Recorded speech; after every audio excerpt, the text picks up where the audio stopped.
T-minus 40 seconds.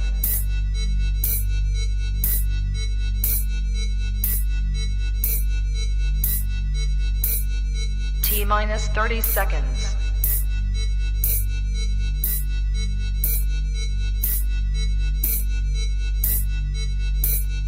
T-minus 20 seconds.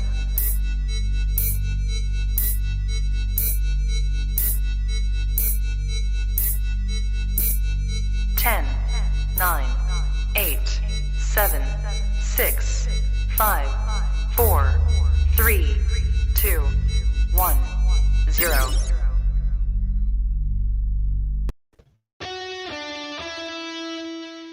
Welcome to the Play It By Ear podcast.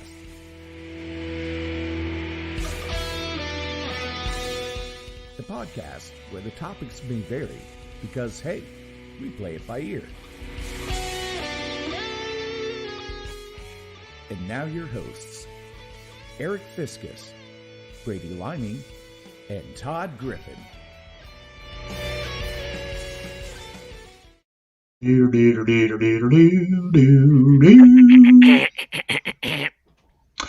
Welcome, episode 56 of the Play It By Ear podcast.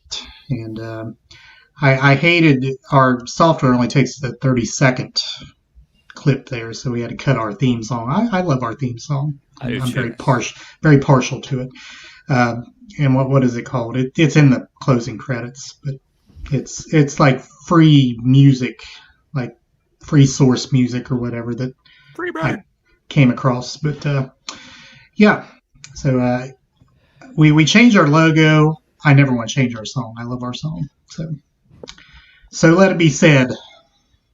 Let it be written. Yes. Thank you, Moses. Todd Griffin is with us. Howdy ho. And Brady Liming. Hello. Okay. Once again, episode 56 of the Play It By Ear podcast. 12 people in the room. Howard William McLean Jr. is with us. Hello, hello. And others of our now 13 in the room, if you would sign in. We would love to acknowledge your presence, or if you want to loom there in the shadows, I guess that's okay too. Lurk. But yeah, feel free to comment as always. We always say you make our show much better than it would be otherwise, because I think by ourselves we're boring. But hey, the audience adds. Maybe I'm boring. Maybe you all aren't, but maybe I am. I don't know. Somebody's boring. So that's right. So yeah, now 15 in the room. So again, hopefully it fills up. But again, do our little housekeeping duties. Allison, your Bud Hall of Famer, is with us. From Alabama.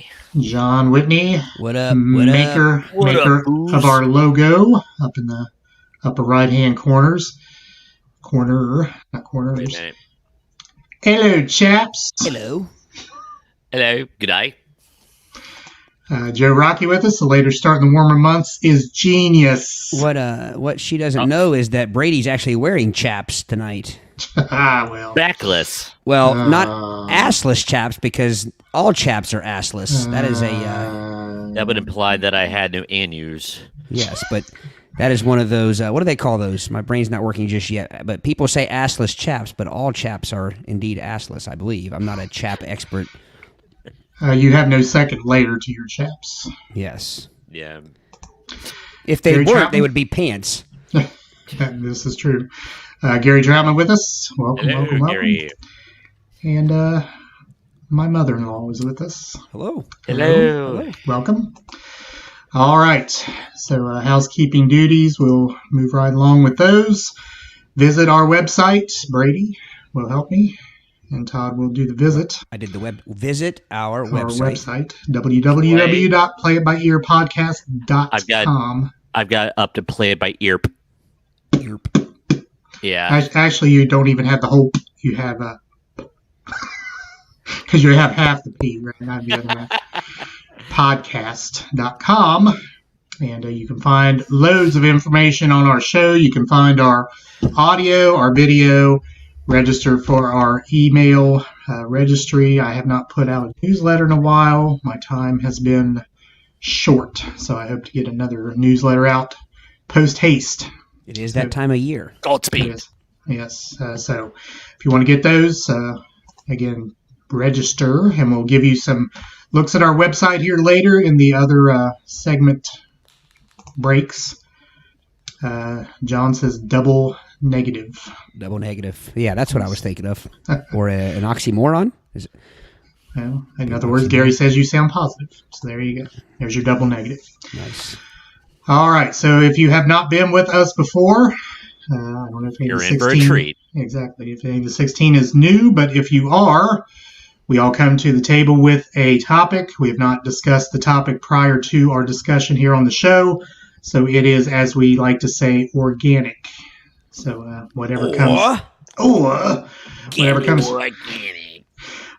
out of our mouths is truly just right off the top of our heads. We are playing it by ear, as the show says. For better or worse. For better or for worse. Hopefully it's more better than worse. So with that, we are in order on the screen as we will go here on the show, and Todd will lead us off. Todd. Okay. So even though we don't often discuss our topics, and if we do discuss our topics, we definitely don't dive into them very deeply. A lot of times our topics do derive from text throughout the day or throughout the days. So I'd sent a not safe for work picture today to the boys, and At work. And it kind of made me think about it. It was food based. It was food related. By the way, you never warn us. I do. I don't. I don't. I didn't say anything with sound. I mean, typically I don't send anything with sound. So I figure if you get caught looking at something on your phone, it's your fault. But but anyway, so it was food based, and Eric's comment made me want to do a food topic tonight. So I didn't really know what I was going to do tonight. But food is always fun with the two of yins, and Eric and his unwillingness to admit that a salad can be something other than lead-eye and veggies. Right. So anyway, I have a couple of different food topics. I'm just going to combine them, I think. But one of them I have is a would you eat these weird food combinations list? No. And it's going to say. Let's just cut the topic off now. I know No. Brady's No. answer is going to be no, but I'm more interested in the audience because we know what Brady's answer is going to be. Eric will be 50-50, maybe 70-30. Number one on this list is taco shells and cream cheese. Taco shells and cream. I see nothing wrong with this. I'm very partial to cream cheese. I think cream cheese is a strong bring in a lot of different foods. And a taco shell is a nice delivery system for just about anything. That's a fact. Yes, delivery system. I like that terminology. I do too. So, are we saying yes, Eric? I have no problem with this. I would probably Yes. put more on it than this. Maybe some. Yes. Maybe the taco regular toppings, and then just some sour's cream, or no cream cheese. Sorry, sour's cream is already on the taco. Some cream's cheese on up again it, but not in it. Just on the inner lip of the taco. So, interestingly enough, you say delivery system. A taco shell is a good delivery system, in my opinion, for everything other than what it's made for. A freaking Tacos. taco. Yeah, you're exactly right. You put the ground beef in the taco, and then you chew into that hard shell. It just goes all over the place. The Yeah, ground beef goes all. It doesn't matter if it's ground beef or chicken or fist. It's going to go all over the place when you bite into it. You might as well just put it on your plate, break it up, and have yourself a taco salad, because that's what I usually end up doing anyway. But Yeah. and then they make the one tacos, I think, that are they're easier to fill. They're like wider. They're like a U shaped, or kind of like a square U shape. You've seen that? Yeah, but then they're too wide to put in your mouth. You can't eat the thing. All right, number 2, moving right along. I see nothing wrong with this one either. Frosted animal cookies and more frosting. So basically just someone taking an animal cookie and dipping it in frosting. It would be sweet, like my mouth is doing the. Are you getting a Charlie horse under your tongue? But John Whitney, would that give you a Charlie horse under your tongue? It might give you a diabetes under the Chuck tongue, Mayer? There's like Yeah, but I don't think it would be terribly unpleasant. It'd just probably be one and done. Yeah.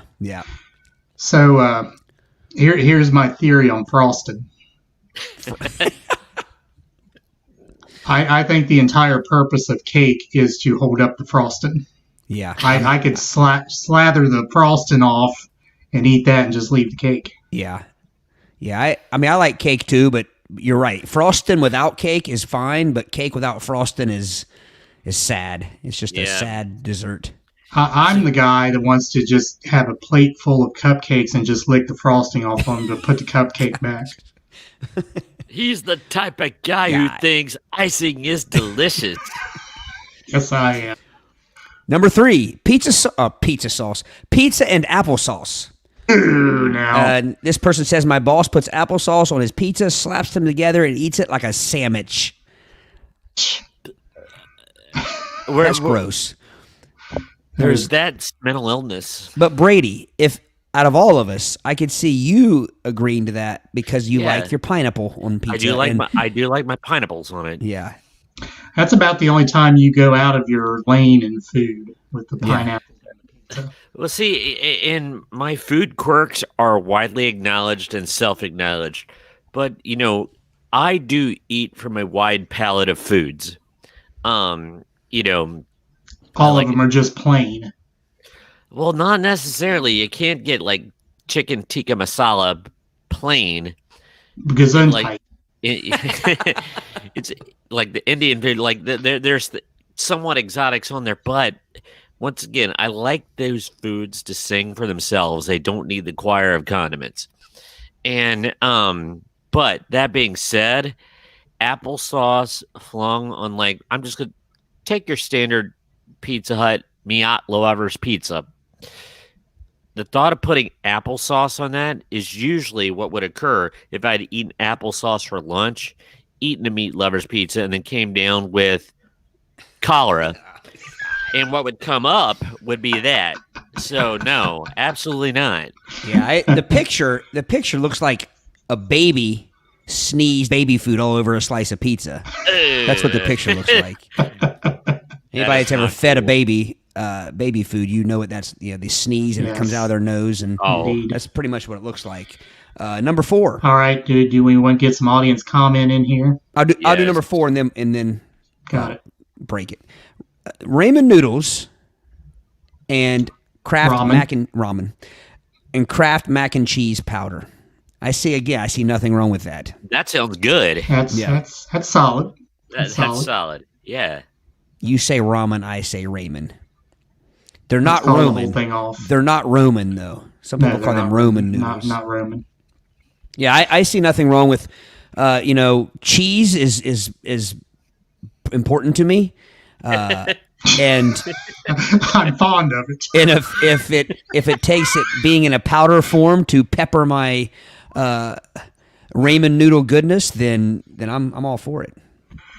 Because the ramen the ramen seasoning does come in the powdery form. Yeah, already. Exactly. Okay. I don't even think I would know. I think if you told me, look out the window, and I looked out the window, and then you dumped Kraft cheese powder on my ramen, I don't think I would. I mean, I would just assume it was the powder that came with it. Except there's really no cheese flavored ramen, so I guess maybe you would. I'm going to sacrilege here a little bit. Now, I don't like putting the entire contents of I thought you said you don't like pudding. That's what I was I don't like pudding. I will not put the whole packet of flavoring in the ramen because I don't know. There's a lot of salt in it, and anytime I eat it, it makes my face swole. So I kind of cut down on it a little bit. In all transparency, I actually haven't had ramen noodles in years, but I used to eat them quite a bit. But the only ones I wouldn't eat were the seafood ones. I don't believe seafood and foods that come in a snoodles, a block of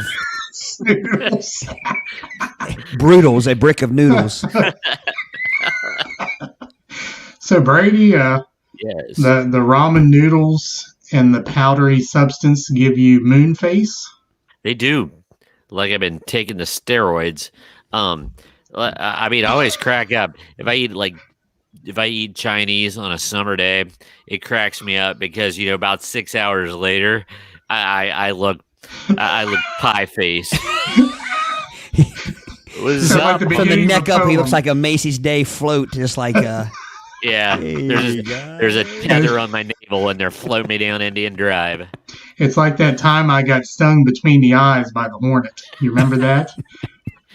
Looked like a don't. Campbell Soup kid. And he looked like Larry Zonka. His head is like all puffed out.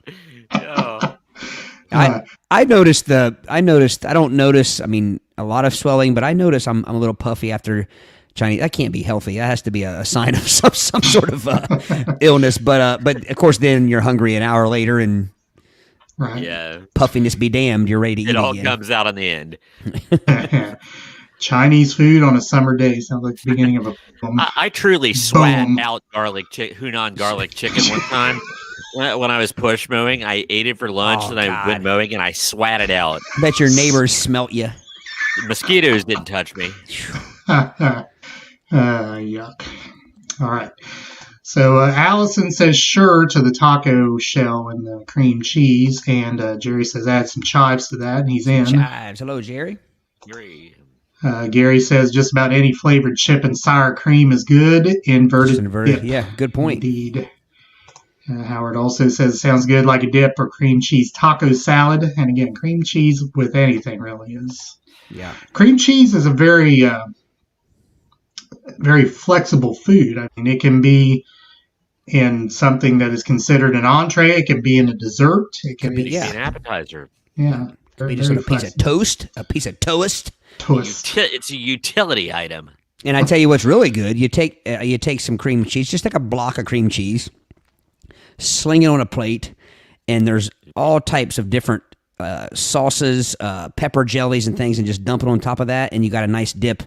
The pepper jelly mixes nicely with the cream cheese and makes a Pepper good party dip. Right. Yeah, Sneak pepper that jelly. on somebody's peanut butter. No, yeah, it's not that kind of jelly. John says if you don't like tacos, you're not American. That is true. Also says yes on the frosting. Sounds good. Good. Howard, not on it, but pizza and applesauce were a staple on the school lunch trowel.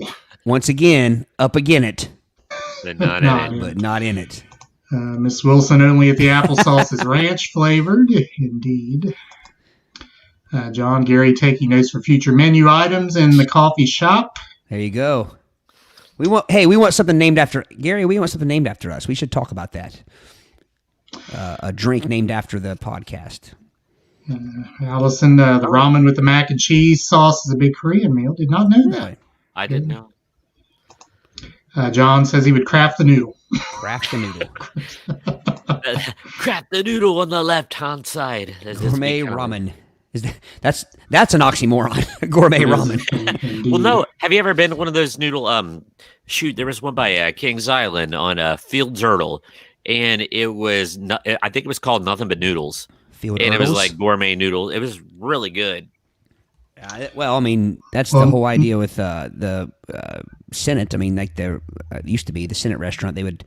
Their gourmet hot dogs. Yeah. Are they defunct now? Did they No, not but make it? I don't know if they still if they still that's their marketing ploy now. But the Trailer Park Dog is my favorite there. It's highly recommended.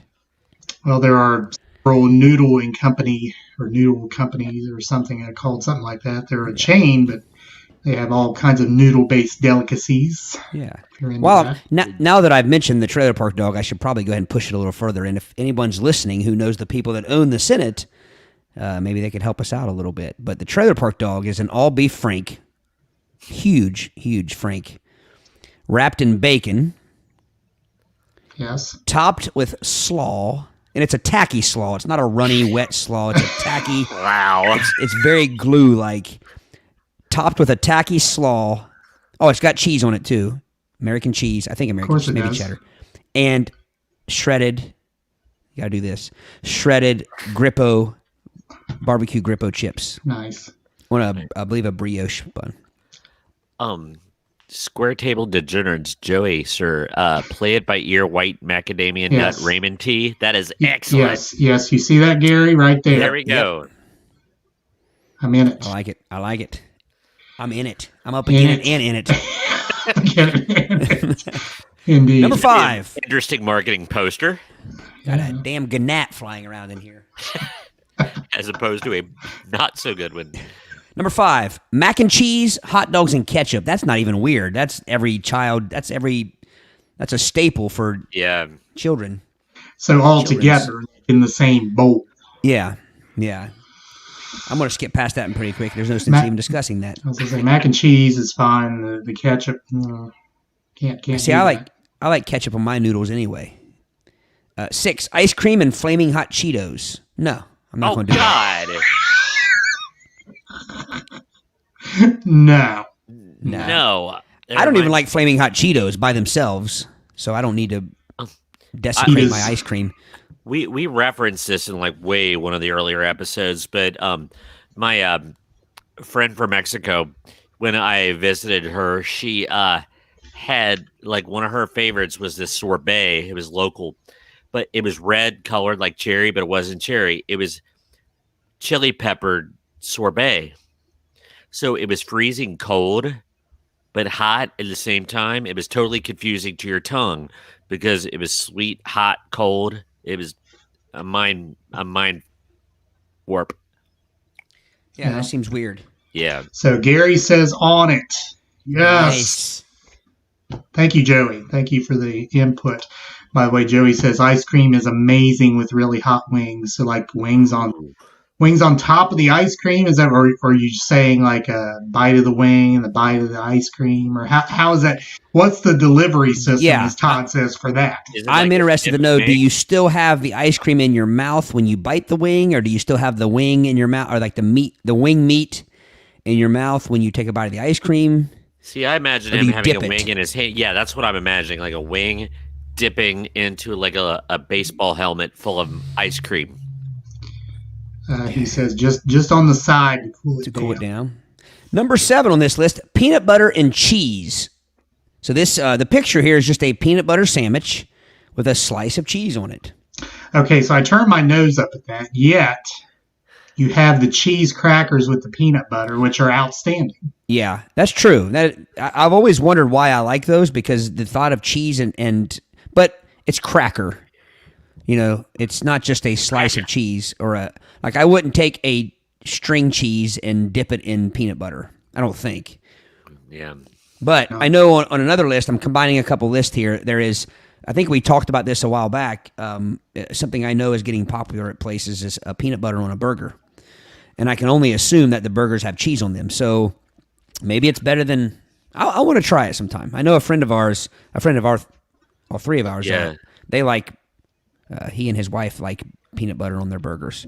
Some pad thai at some good Thai restaurants. I mean, it's infused with peanut oil, and sometimes they'll put I don't want to say melt it in, but you could definitely taste the peanut butter in the pad thai.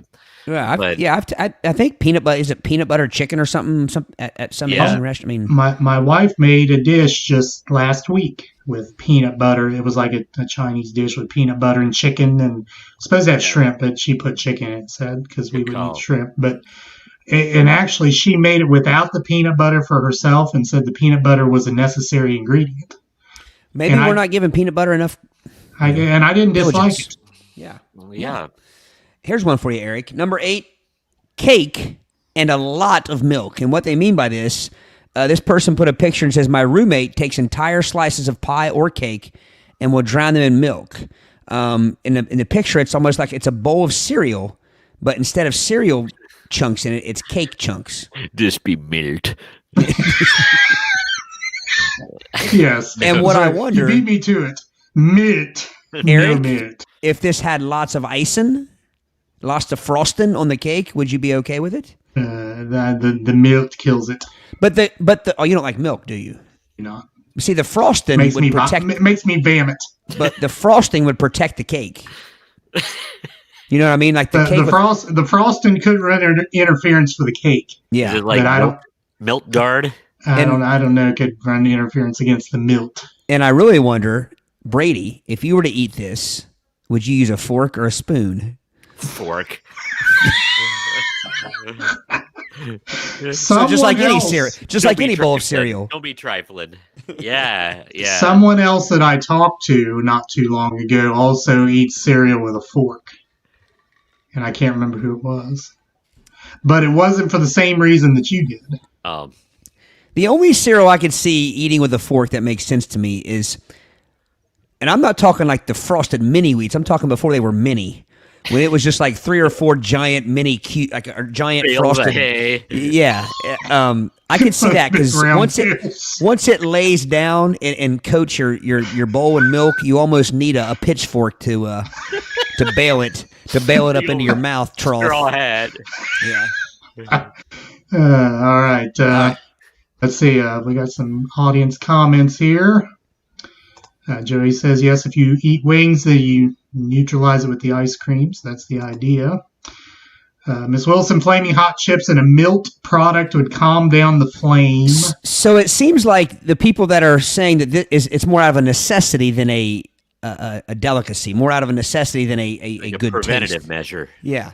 to keep you from getting the intestinal distress. Yeah, because everyone knows you don't drink water when you have like the hot sauce. You have to have usually it's sour cream or something of that sort, sour cream.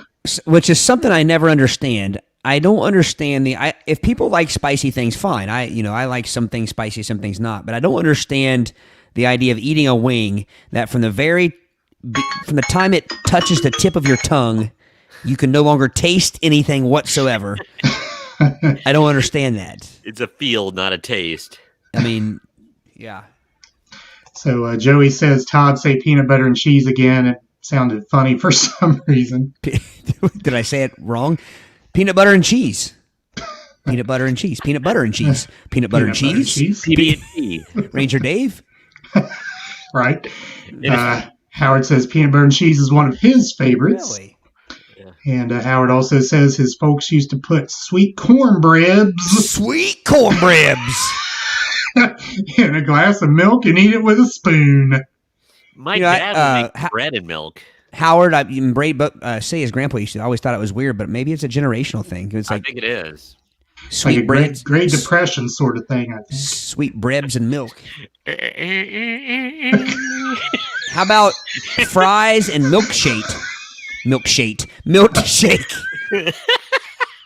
I got my play it by earism mixed up there. Like milk shakes is what I was trying to say. I'm sorry, I gotta say something for you on it because he did the Walton's theme. If you don't follow Super 70 Sports on Twitter, you must. So they should. Was it a lunchbox, a Walton's lunchbox, or it had him getting one of those big radios? And his tweet was, "Hope you enjoy the radio because we're not eating for 2 months." Oh, Yeah, sorry. So fries and milkshake, and in another list it said fries and ice cream. So I've had lunch with people when they've dipped their fries in their milkshake, or like Wendy's dipped their fries in a Frosty. I'm not a big fan. Reagan does that all the time. Wow. Yeah. Allison and Josh. Nice, yes. nice. I don't do that. myself. I don't know. It's a good question. What? Because like Is it regional? It's a big thing. Might I'm be. going to go as far as to say it's not a Brown County thing. It seems to be a Well- Highland and Adams County thing. Does it also come from, because my parents, you think about like when they were teenagers dating, I mean, it was common, I think, you go get a burger and a shake. That was the common combination. So shakes, I'm assuming they had fries too. And I do like a burger with a shake, but I don't know that I want to dip my food in my shake. But I don't mind them together. So Joey says it's bigger than Adams County, Highland, and Brown. Yeah. There's a lot of people up Cleveland way. who Okay. do Okay. Fries and the Frosty. Up in the Cleveland territory. Yep. I'm just going to say claim ignorance because my circle, like you guys, we never did it. So I'm just assuming that, either we were insulated against it, everybody does it but us, or it was a very, Brady, I remember the time we were going to band practice and you cracked up at me because we went to Arby's and I tried some sort of shake and I didn't like it. And I had you drive me to UDF so I could throw it away in UDF's garbage can and go buy a milkshake there. And Say, I don't think Say's listening tonight, but she gets mad at me because I do that at least once a month. If I get a milkshake, I get one I don't like, one UDF I don't like, and then so I just go to the next UDF and order it again. Okay, question, Todd. I turn into like a billionaire when it comes to milkshakes. I don't care how much it costs me. I'm gonna get the one I want. So question, Todd. Did the milkshake taste like ashes? Laugh all you will. Sorry, inside joke.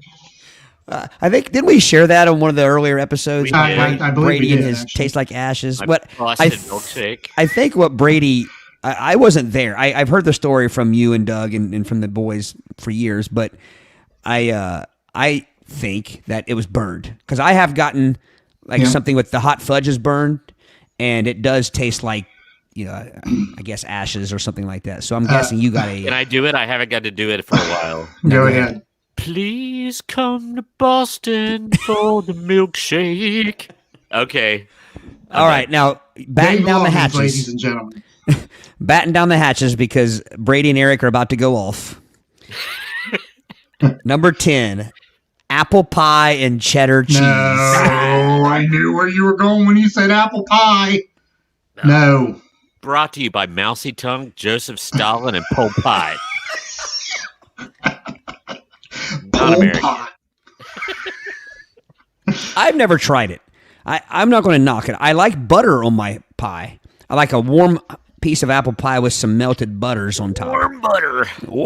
But so I can't imagine cheese would be terrible. I know there's going to be some people chime in that put cheese on their pie. I know there are. Oh yeah. Roy 11. Rogers would have that when you would get their apple crisp. They would always ruin it by putting cheese on it. Pickles and peanut butter. That sounds like something my wife would have asked for when she was pregnant. Ugh. How does that even happen? I don't know. Like you have one of those big dill pickles, like someone just, hey, I'm going to dip it in that peanut butter there. You've ruined Their peanut butter. You've ruined a jar of peanut butter if you do that. So I mean, What did you I say? think you'd have to spread it on with a knife or something. What did you say, Brady? Did you? I thought you were hearkening back to the Reese cup or whatever. You got your chocolate in my peanut butter. I was kind of more. You got your pickle in my peanut butter. That means something completely different. I mean, Yeah. you put your pickle in my peanut butter. Oh no, I was kind of harkening back to Zach and Mary. He's like, I'm gonna put yeah, I my got pickle it. not there and not their peanut butter. So Well, I I know. want to know where you all put your pickle, so you need to stay out of that. Well, make sure I keep my lid on my peanut butter too. But C and I ordered. I think it was last year. I think we talked about it on one of the podcast episodes. We ordered from a local pizza place here. We got about 73 of them here in Hillsboro, and they're all very good, by the way. But we ordered a pickle pizza, and everybody kind of thought we were weird. And I just saw an article the other day that said something about pickle pizzas taking off and becoming popular. And we thought when we ordered it, we're like, why is that weird? People put pickles on steak hoagies, pizza-based foods and sandwiches. So why would it be weird to have pickle on the pizza? It actually was very tasty. I've had it before. It was pretty good. Number 12, banana and bacon. Well, in this person, on this sandwich, they have a banana, bacon, and mayonnaise sandwich to start the morning. Oh, Holy crap! That's what killed Elvis, wasn't it? I think it did. The horse he was- tranquilizers and the banana sandwich. I think he was sitting on the toilet eating a banana bacon sandwich and died. Some Quaalude dip. Yeah. I think he had I think his colon was backed up too, though. Well, that would do it. I mean, it's Backled with 13. peanut butter. popcorn and mustard. Now, here's the thing. I don't see that combination would probably be tasty if you like both popcorn and mustard, but that just seems like somebody who was out of chips and dip and just is like, I want to, I've never dipped my popcorn in anything. I've sprinkled flavorings on my popcorn before. All right. So how do you consume that? Because so mustard. You just dip it. What, like that? I was pulling a Brady there. You just hold it by the hand, then you throw the popcorn handle away. All right, so if you dip your fingers accidentally into the mustard will stain anything for like 150 years. Oh yeah, yeah. Oh yeah. You can have mustard on something on Monday, and then when you're doing laundry on Wednesday, you'll see mustard on places you never realized mustard was. It could be like in the cuff of your pant leg or something. Just That's a fact. all right. Here's one: pizza and pears, and it's got a cheese pizza with thinly sliced pears on top of it. No. No, I say no too. A thinly sliced, like a Mount Fuji pear, one that's a little bit drier and not as moist. It's got a little bit of a thinly sliced. Moist. Maybe is it that word is creepy as it is, but Brady just made it a million times more creepy. Oh yeah, when it's moist. I was ringing it for what it's worth. I know everybody hates that, but so first off, Brady, the fact that you know a type of pear, yeah. I call them pears. I don't call them like Mount Vesuvius pears and. You eat too many of them, it might be that. But like, no, haven't you ever gone to like Jungle Gyms or even Kroger, and they're the pear that comes in like the little latticed koozie? I don't eat pears. Okay. Yeah, I don't eat pears. I've seen that and wondered why it's in the lattice koozie. Well, they're very delicate. Like I said, they're good. They're a phenomenal. It doesn't taste like your standard Del Monte pear and syrup, but it's a different, you know. You know, and I'm not saying I would like it. I can go there. I'm not saying I would like it. I have a couple more on this list. I know that time when I had one about grilling too because I thought it's getting to be grilling season, but I'm going to wait until next week. I'm going to do 2 weeks in a row of food. But I have a couple more combinations that I wanted to bring up here. This one is honey and pizza. And at first I'm like, no, but then I got to thinking about it. And at Rapid Fire, they have a bunch of different. You guys been to Rapid Fire before? Yes. Yeah. They have a bunch of different sauces, and they have one sauce that is I don't know what it is, but it's spicy, but it's a honey based. You can tell it's a honey based. It's sweet and like a barbecue sauce almost. I think it might be a habanero, like peppery, sweet peppery something or another. But I can tell it's honey because it's got that clear sticky, and I like dipping my pizza in that. So I could see honey on pizza being okay. It's not out of the realm, I guess. Yeah. Yeah. Allison had a nice explanation there. Do you have any comments, Eric, you wanted to get to? Sure. Howard says the cornbribs is a generational thing. As cornbrib would be made in large batches, as it dried out, they would dunk it in milk. Milk. Joey dips his fries in mayonnaise. Yep.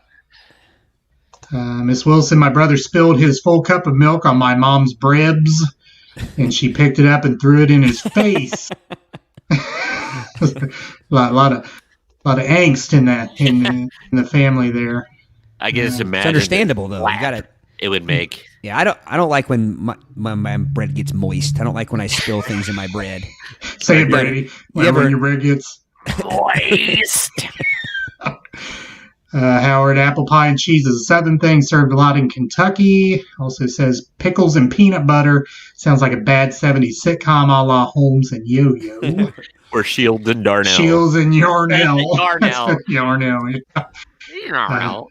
Joey said they did that at Pizza Hut back in 1994. Put the pickles on the pizza. So Put the pickles on the pizza. It's not new. Put the pickles on the pizza. Put the pickles on the pizza. And my drum beat goes like this. Brady, like you needed a toothpick.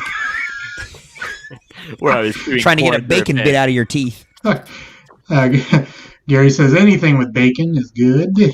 I agree. Josh Terry's has a cheeseburger pizza with pickles, really good. Also says movie popcorn and mustard is really good. Really? I think the combination sounds perfectly fine. I just don't know that I would go through the trouble of dabbing the mustard on my plate and dipping. Because like Eric said, you don't have a whole lot of surface area on a piece of popcorn. You got the part you're holding, unless you jabbed the corn with something, a fork or a toothpick or something, Right. and then dipped it. I'll tell you what's Right. gross. If you made a powders hors d'oeuvre. that they put on popcorn, like grape and bubblegum popcorn. Ooh. Yeah. No, I do like a friend of mine at in town here. She has made lots of different flavored popcorns and like some of them are sweet, like a dessert type popcorn and Yeah. stuff, and they're really good. And I think she makes a caramel bacon popcorn, and it's really good. That does sound interesting. Yeah, it was good. Carrie with us here tonight. Hello, Carrie. Her Hey, word Carrie. is yum. Yeah. Or what was yum? To which one? To which? All of them? All the above? We'll see what she says. But Allison says it's a Korean pear, and Koreans wrap up all their fruit to keep bugs off of them instead of using insecticides. Did not know that.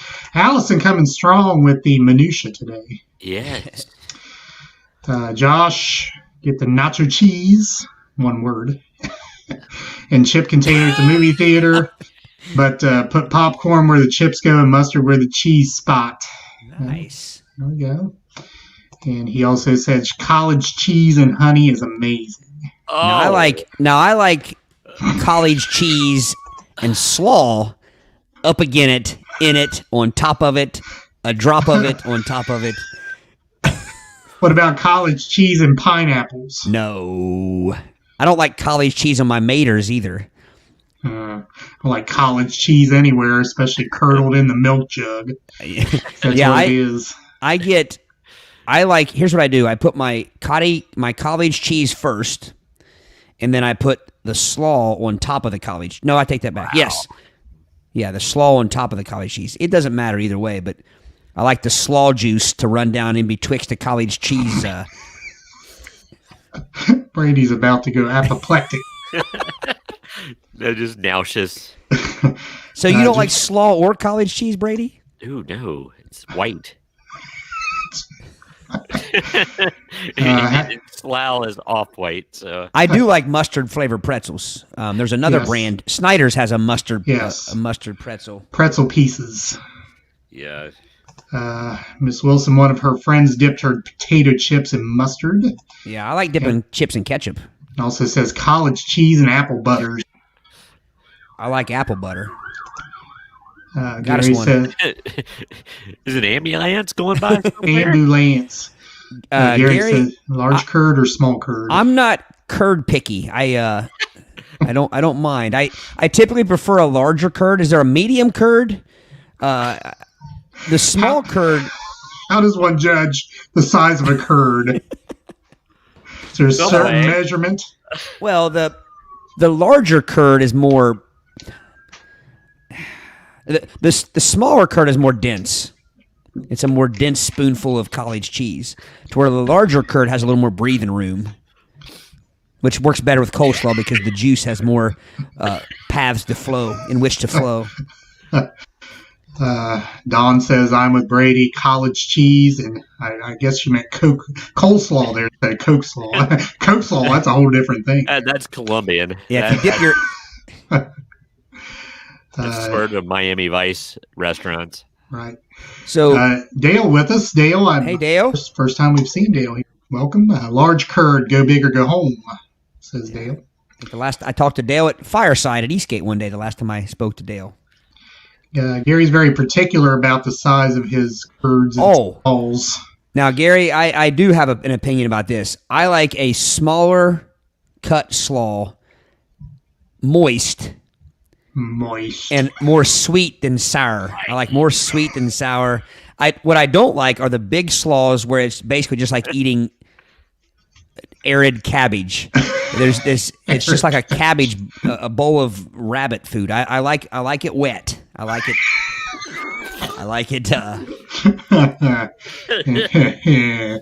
I'm very picky about my slaw.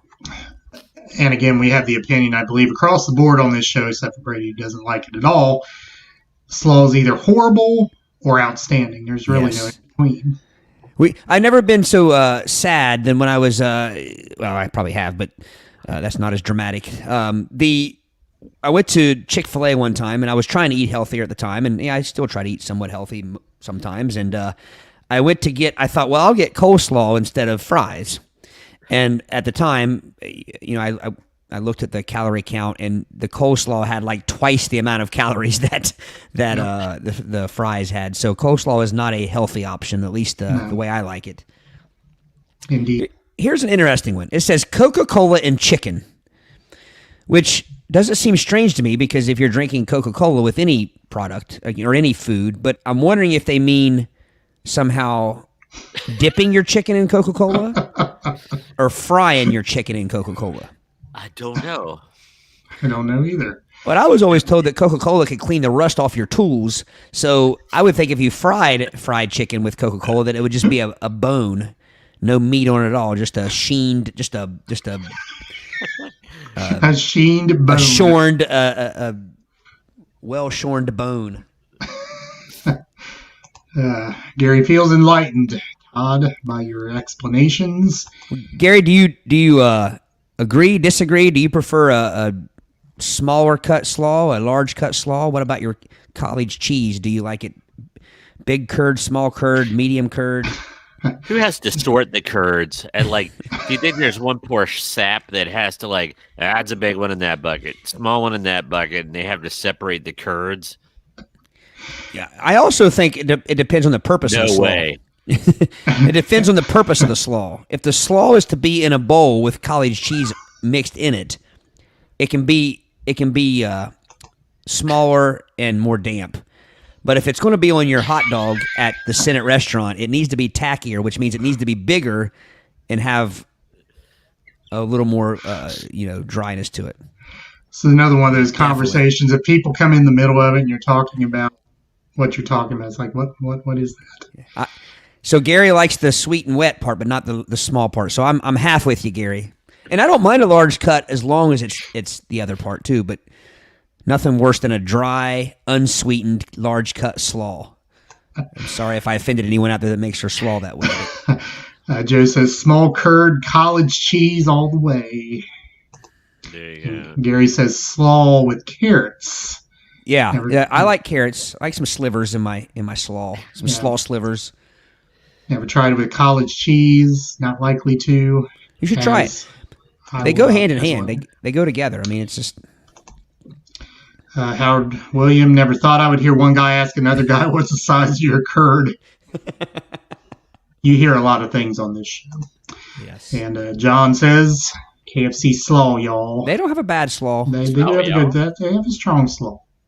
Frisch's has a good slaw. And now that I think about it, it's a larger cut. It's a little larger cut, but it's good. Country Inn has a good slaw. Yes, they do.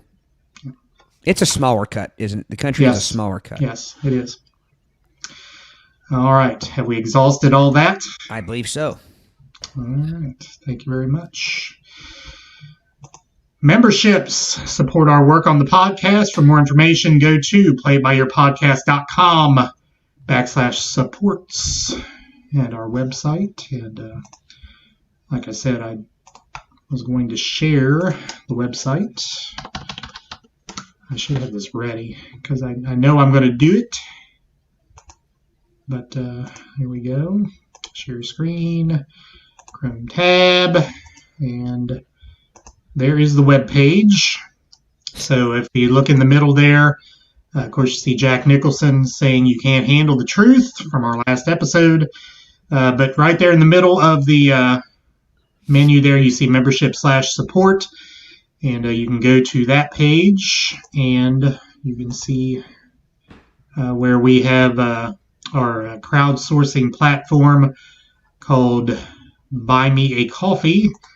And if you click on that link down there, that will take you to the membership portion of the website, actually take you off the website to buymeacoffee.com. And there you can research our membership options. And you see our members, our Earbud Hall of Fame, Allison, who's with us, who's commented a few times here, Christy Rocky, Joe Rocky, Chuck Griffin, and Jessica Longacre, all members of the show. And we thank them immensely. We also thank you immensely for being with us. But if you'd like to help us out financially in doing what we do here, for example, the software we use here costs several $100s a year to bring to you, and allows us to do a lot of things like showing our screen here on our website. So if you'd like to help us out, that's how you do it. And, Sounds good. Well done, Mr. Fiskus. Thank you very much. Mr. Technicale. Yes. One more comment here before we go on. Tom has tropical slaw. Pete last week had pineapple juice. Slaw with pineapple. What was in the tropical part of the slaw? Was that like coconuts? Some papaya. I don't think I would mind pineapple juice in the slaw, but I don't want the pineapple chunks. Now, I have had slaw that every once in a while you'll catch a stray raisin, and I don't mind that. It's sketchy. Or maybe it's a Very cranberry. Maybe it's a dry, because I do like dried cranberries in various like salads and things like that. So maybe maybe what it was. I don't know, but some sort of dried up fruit. All right. She said pineapple juice, no chunks. No chunks. Good. Yep. All right. So as you can see on the screen, Brady is in the middle segment. Brady, you're up. Okay, this topic does not come from a list or anything. This one comes from pure inspiration in life and living Pure life. adrenaline. And Pure adrenaline. I thought you were going to do pure energy. You're my obsession. But anyway, what got this going? Let me tell you the title first. This is called "Why Does That Matter and Why Is It Good?" Nice. So I like that Brady puts titles to his topics. Yes. So why does it matter and why is it good? So I was shopping for a retractable leash for Pepper, my puppy, and love the alliteration. Yes. There. Man, the fuzz. Somebody watching Yeah. chips in the background, or A lot of stuff going on up here Buford way. Yeah. man, So Fred Dreyer on another case in the background there. TJ Hooker in the parking lot. Adrian's Med. No, wait a minute. TJ Adrian Smith. Let's see. That was Heather Thomas, correct? Or is that Heather Locklear? Heather Locklear on TJ Heather Hooker. Locklear, DJ Hooker, yeah. Who is Heather Thomas? Fall Who's Guy. she? Fall Guy. Fall Guy. Okay, got it. But Adrian's is it good? Med, TJ Hooker. And Bachelor Party. Yes. And Grease 2. Always Sorry, make a Brady. Grease 2 reference. That's okay. But why is that good and why does it matter? So I was shopping for the retractable leash, and there was 3, these are like $35 retractable leashes. But my eye picked one because it said this: German engineering. And I stopped in my tracks, and I'm like, Was it a BMW leash? it was not. But how many times do we hear that? That there's even some trimming tools it's German engineering. Manscaper? Is the Yeah. Manscaper German engineering? Yeah. Yeah, the lawnmower 2.0. The Lawnmower 2.0, And, yeah. I the own it. industry I own it. standard. It's a game changer. But anyway, but yeah, the German engineering. Now, we got to the moon first. We built the Panama Canal.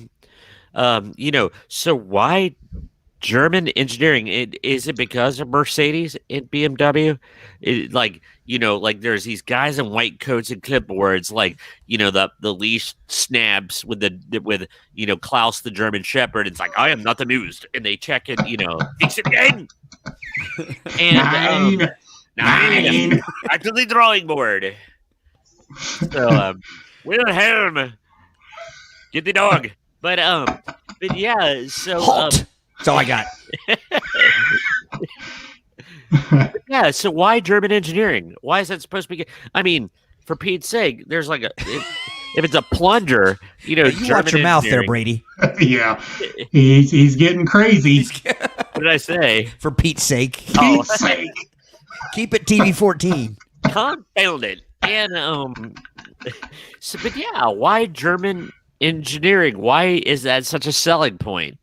Why the Sam Hill? Yeah, exactly. So you need to ask Amber, who our Japanese listenership has went away because she came back to the States. But anyway, you need to ask her. So over in Japan, do they sell things with American engineering? I mean, is that a good thing elsewhere? Well, made in Japan used to be like a slam on products, but Ibanez guitars. I was gonna say, love it. not- Those Japanese luthiers made in Japan's a selling point. Not just Ibanez. Think about a good American. Fender. Japanese made Fender guitars are sought after at times. They and also like a Boss effects pedals. Like the ones that are Japanese made are hard to High find dollar, and more expensive. yeah. So there are certain things where I mean, no other country lays claim to that. Like you don't find, Belgian engineering or Kazakhstani engineering or Indonesian engineering. So like the German engineering name, but yeah. Do you think that? The explanation.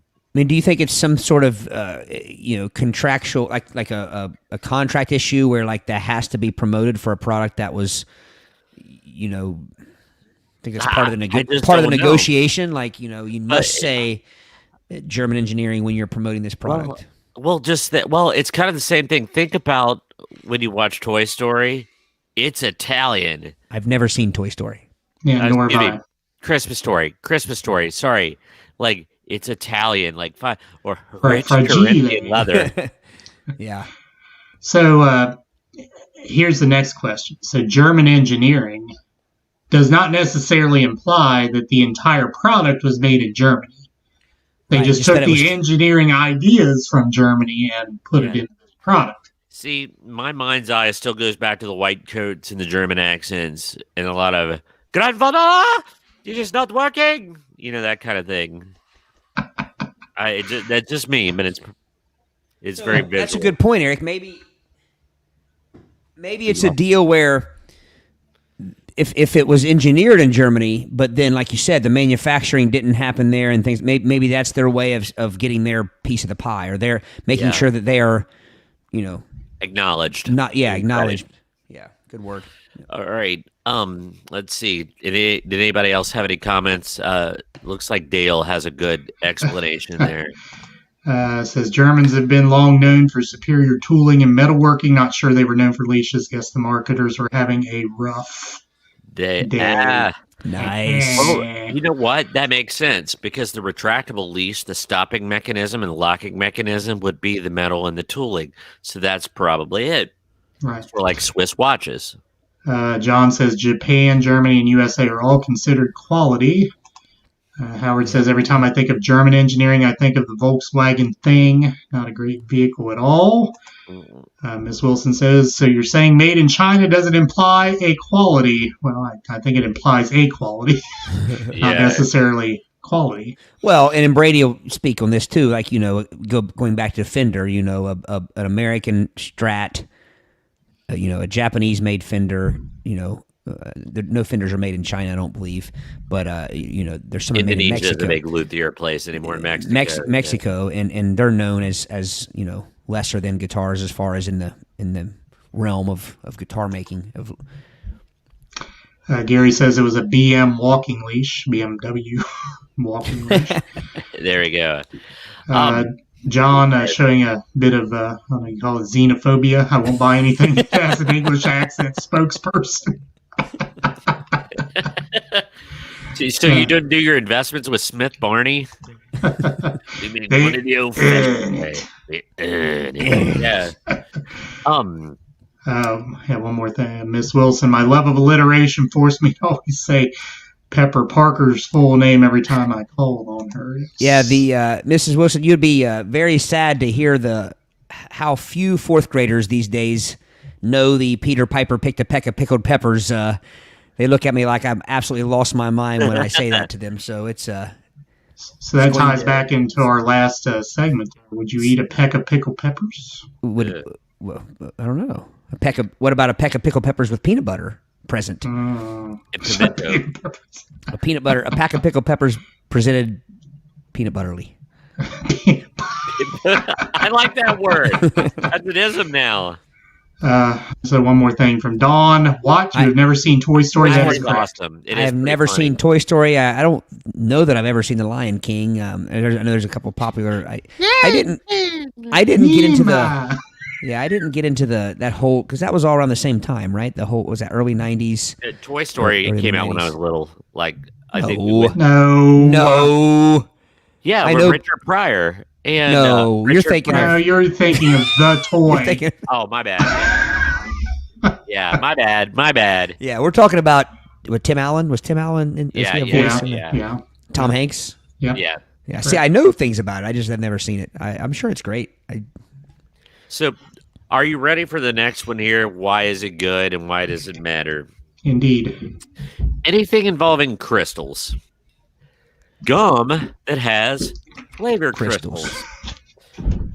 Cat litter that has odor fighting crystals. Why can't it fight the litter and taste good without the crystals?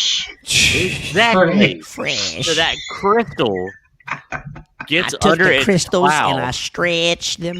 Stretched it. And why does the crystals flippin' matter? Like, but that catch is all right. It's got flavor crystals. Well, Toothpaste. whoop-de-doo. Toothpaste there's crystallized toothpaste supposed to make my teeth Yeah. whiter.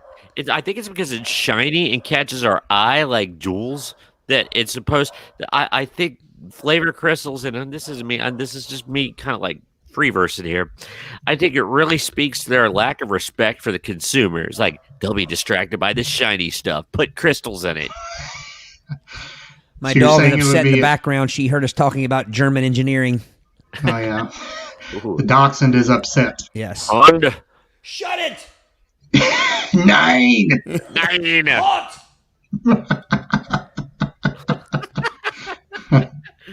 Oh, but anyway, yeah. She listened. There you go. So, yeah, the crystals are very widely used. Until you said that, I didn't really think about the fact. What about coffee? Are there like crystals in coffee or like Yes, Folgers? there is Folgers. It's Folgers shiny. crystals. Look at it. It's got to be good. It's got shards of glass. Excuse me, flavor crystals in it. Which But- is weird because there's nothing about coffee that is. I mean, like, what flavor are the crystals? Like, are Coffee they? flavored.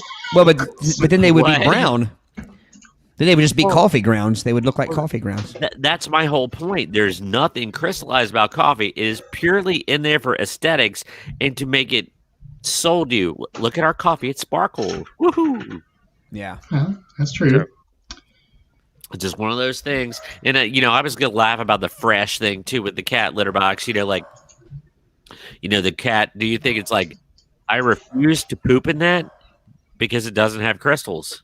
I don't think the cat does that. but- Speaking of crystals,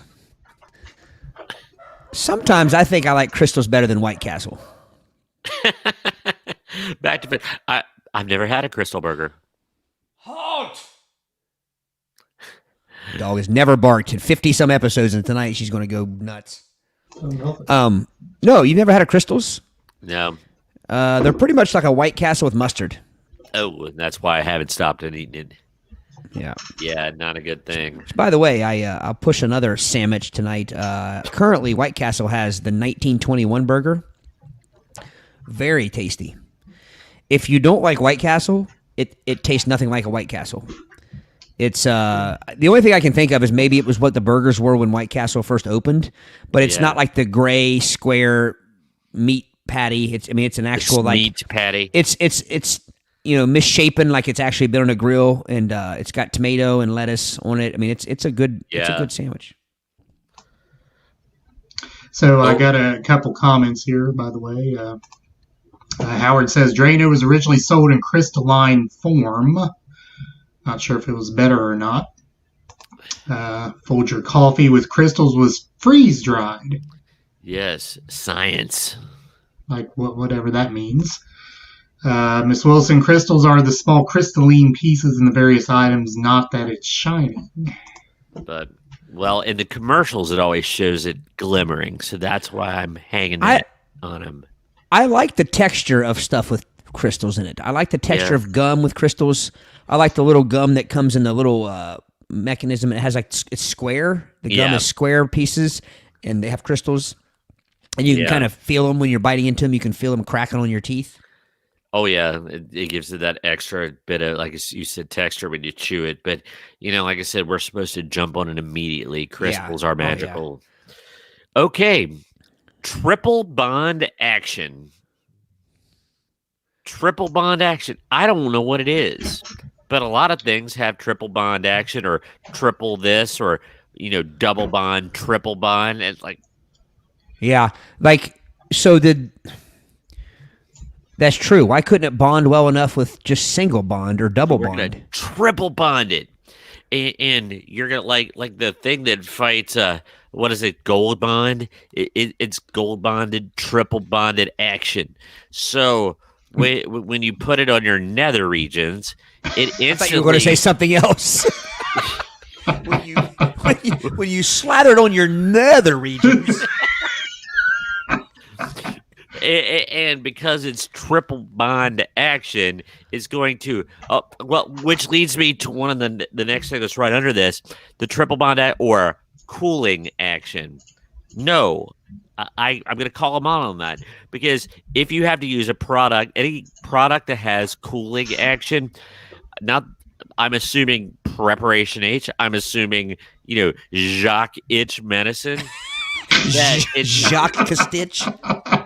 That it has cooling action, and I'm sorry if I'm having that problem. I don't want it cooled. I want it to stop itching. I'm not asking. But is it kind of like frozen? Is it kind of like the idea of one thing taking your mind off the other? Like if it were all of a sudden cooling down there, you would stop thinking about the itching? Oh God, it's itching. Now it's frozen. All better. So, have you ever had a hemorrhoid? What kind of question is that for this podcast? People don't want to know that. Well, he's talking about I don't want it cooled. I mean, if he's never had a hemorrhoid, how would he know? Well, I'm just saying.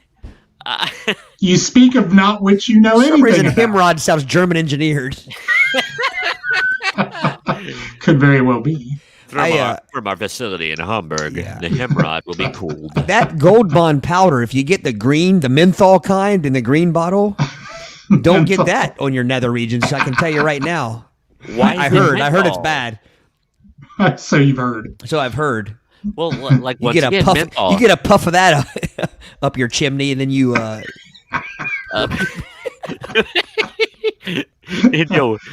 need a chimney sweep indeed. But it goes back. What you just kind of further went down that pathway. The menthol, because there's menthol in cigarettes and menthol cough drops. Why am I putting menthol down there? Isn't that a flavoring? I believe it's a flavoring and a cooling agent. But once again, it needs to be shrunken and anesthetized. It doesn't need to be cooled, does it? Well, they freeze them, don't they? I mean, they just like they freeze a wart or something. I mean, they freeze it off, or a mole. I think they can freeze them. But so yeah. Now you're going down the hemorrhoid path. You yelled at me. Well, but I didn't ask. So, audience, has anyone ever had a hemorrhoid? Have you ever had that pictures? Not so fresh feeling? Do you have any media you want to share? What's that disease? But no, I mean, Brady, I can only say, I agree with what you're saying, but I can only say that, I mean, I'm assuming that is not misguided, though. I'm assuming that's for a reason. Like they again, the cooling and the freezing and the, but the thing of it is, though, is that's a different kind of burn. I mean, you've replaced one burn with another burn. Yeah. It's like, I've never. What's the sell on that? Guys, we get one every week. Treva, welcome, Treva. Not sure what I popped in on, she says. Probably not the person that uses cooling action either. No. All right, couple comments here. Gary, certs crystals spark when you chew them. Yeah, they do. If you see somebody chewing them in the dark, you can tell right where they are. Wilson, I'm sure some of the 007 movies have some triple bond action. Howard, his triple bond action, James Bond and his brothers Nigel and Cletus. Sorry, Cletus Bond is driving around in a 1962 Nova. My name's Cletus Bond. John sure beats sitting on a bag of frozen vegetables. Very true. They give you vegetables for certain things down in your nether regions. So yeah, that's true. All right. I've never done that, but I've No. had lots of buddies tell me about it. Yeah, if you take a foul ball off the twig and berries, you might have to throw some frozen vegetables on them. So, but That's anyway, why you got to wear your cod piece. You got to wear your cup, your codfish piece. your codfish piece. Maybe that's why they say codfish, so you don't confuse it with cod piece. Yeah. Anyway, Could be. okay. Here's another one. Brady, I was sorry. I thought of this. SJ and I went out to lunch or dinner the other night, and I ordered the cod sandwich at the establishment that had the when they first opened. We got the codfish sandwich, and the waitress brought it to us, and we both instantly busted out laughing. Do you remember that, Brady? It was like a 6-foot grouper on a bun. Yeah, I just Butterbees. They have a very, very tasty fish sandwich, but when they first opened and they didn't have their portions quite under control, they literally brought it was a grouper in a tiny little bun, and just there was the surface area of fish. You could have trimmed the fish around it and fed half of Mount Orb. Like the waitress had a gaff hook and a tuna bat in her hand just to get it on the table, you know. The bun would have had to been the size of a car tire. Yes, yeah. exactly. All right. How about this Okay. one is for the child and the childish side of you, but it was always a big flippin' deal when Lucky Charms would add something like, now with a purple horseshoe. Sorry, the purple horseshoe tastes like the blue diamond and the green clover. It That's all true. tastes the same. They all taste alike. I don't know. I think it's just aesthetically pleasing. It's it's Okay, so here's another one on that same note. All right, so Skittles. Uh-huh. we've had this conversation. Did Yes. we Yes. prove it or disprove it? As far as the taste of the Skittles, we have not disproven or proven it, but I'm talking more about their campaign of Taste the Rainbow. I mean, considering the fact that, a rainbow is water, I mean, does it have a taste? I think it's just purely an aesthetic thing, the rainbow of colors. It's like, I taste blue. We've talked about this before because I don't even know what flavor the Smurf P flavored Kool-Aid is. We just what flavor is blue, or which popsicle do you want? Blue. It's that Yeah. faux Well, raspberry. Yeah, because there was something that was brought up. I know in another episode we talked about, because Eric, I think it was you, Eric, that was a tweet or something, and it was talking about a study. There's an argument that all the Skittles taste alike, Correct. and then there's another side of that argument that says they don't. So now I will say that even if all the Skittles in said bag of regular Skittles taste alike, some of the different spin-offs of Skittles, like the tropical. And the sour Skittles and stuff like that, they taste different. So Yeah. Well, but the question is, like, the tropical Skittles, do they all taste the same? Do the regular Skittles all taste the same? I don't like tropical flavored anything. And at my age, my Skittles have been replaced with Tums, and and I don't like the tropical Tums. When I eat a tropical Tum, like before bedtime, I will usually wake Harry up. Belafonte comes out. I will usually wake up with what feels like an entire box of chalk in my mouth. And it literally, I mean, it seriously makes me sick. Like so I don't like tropical, but I never have that problem with the regular flavored Tums. It's just the tropical. Miss Wilson, go ahead and read this, Eric, because then I'll have to give her. Yeah, Gary is very curious tonight on size and cut of vegetables and other foods. Large or fine cut vegetables, John, as far as your sitting pleasure, I guess. Treva says, if you're tasting colors, you should check into rehab. Ms. Wilson, if something is new and improved, it's more expensive for less. I guess new and improved for the brand investors. Yes. That is that's the next one on my list. New and improved, but one particular product. Alpo with improved taste. Says who? Is some dude in research and development sitting there spooning down some Kittle? Did they people ask eat the that. dog? people have to eat that. Well, first of all, I would say that it's expensive. I don't know that people. You always heard about people. You all right there? Yeah, my tripod folded up on me here. Gotta hate when that happens. You ought to see the mess of cables I have on my desk. It's pathetic. No, I did. I have seen where dogs lick. I don't think they're too particular about the taste of the output. Well, and that's just it. If I say, because this caught my attention a couple weeks ago because Pedigree Puppy Brand had a new and improved taste. Broy Broken Todd.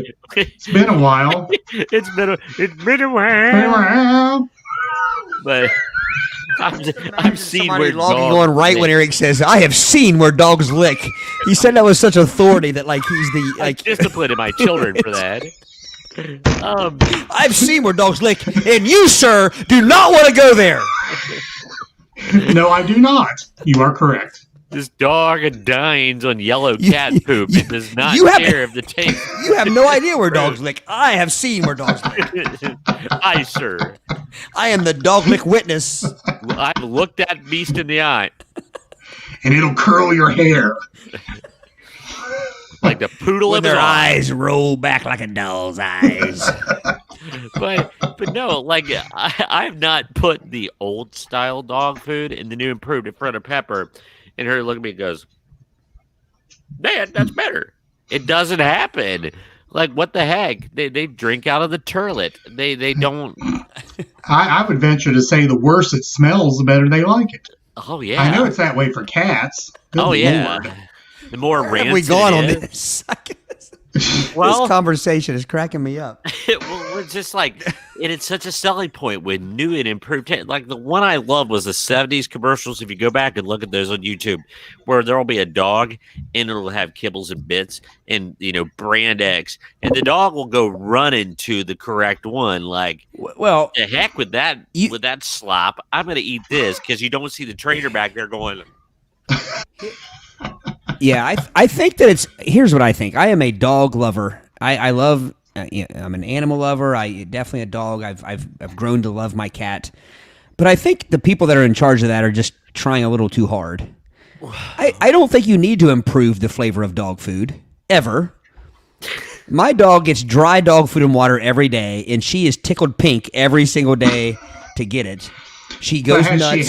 Has she had anything else? But no, but she doesn't need anything else. That's my point. It doesn't need to be new and improved. Oh, well, now he's the authority. Oh, my dog doesn't need it. He's going to eat the same thing every day and like it. You just said that, though. The stinkier, the better. So why improve it? Because improving to me doesn't mean making it stinkier, making it less flavorful. Well, maybe to a dog. Scum guts. A dog will eat the poop of other dogs out of its yard just to say it had dinner with them.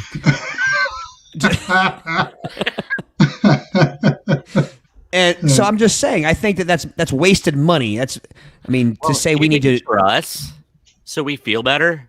Oh, we're gonna get this, or it's all about the human. Yeah, it tastes better. We want the best for our pooches, Here's another thing, and Brady, and I'm not knocking you, but you and I have had this conversation. I am not a person now. I've changed.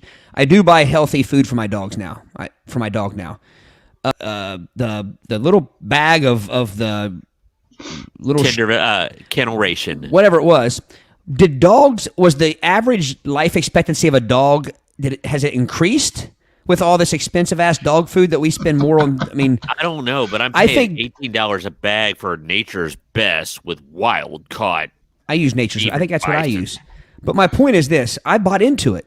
I don't think dogs are living any longer today than they were in the 70s when it was just generic dog food.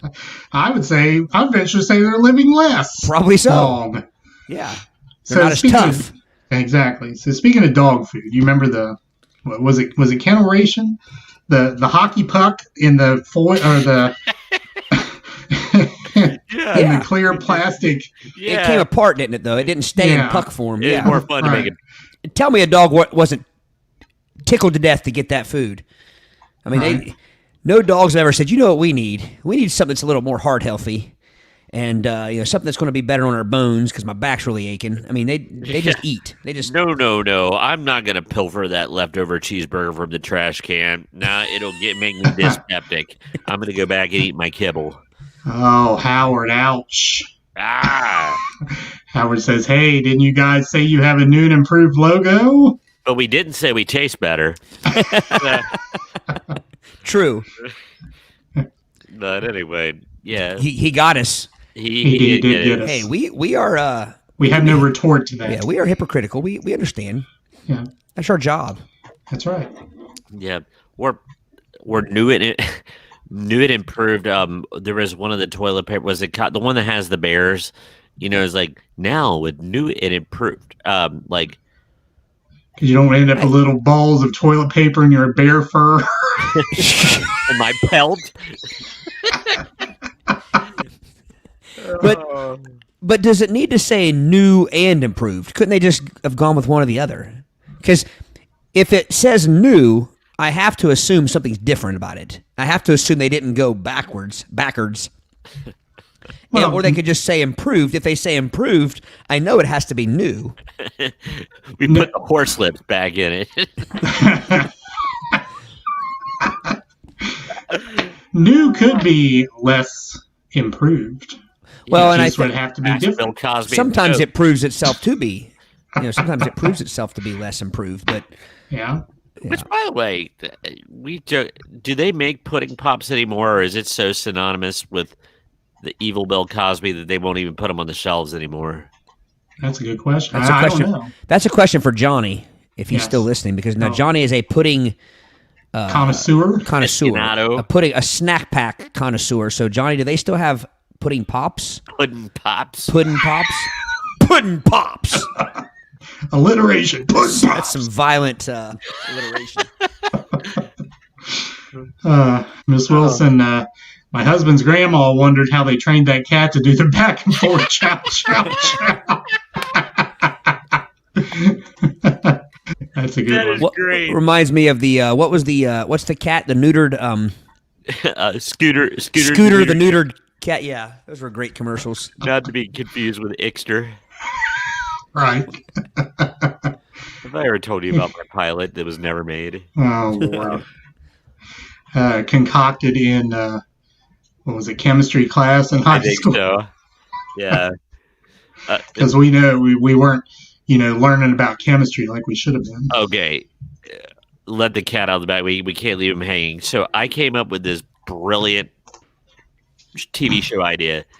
Have I told this on air before? I don't believe you have.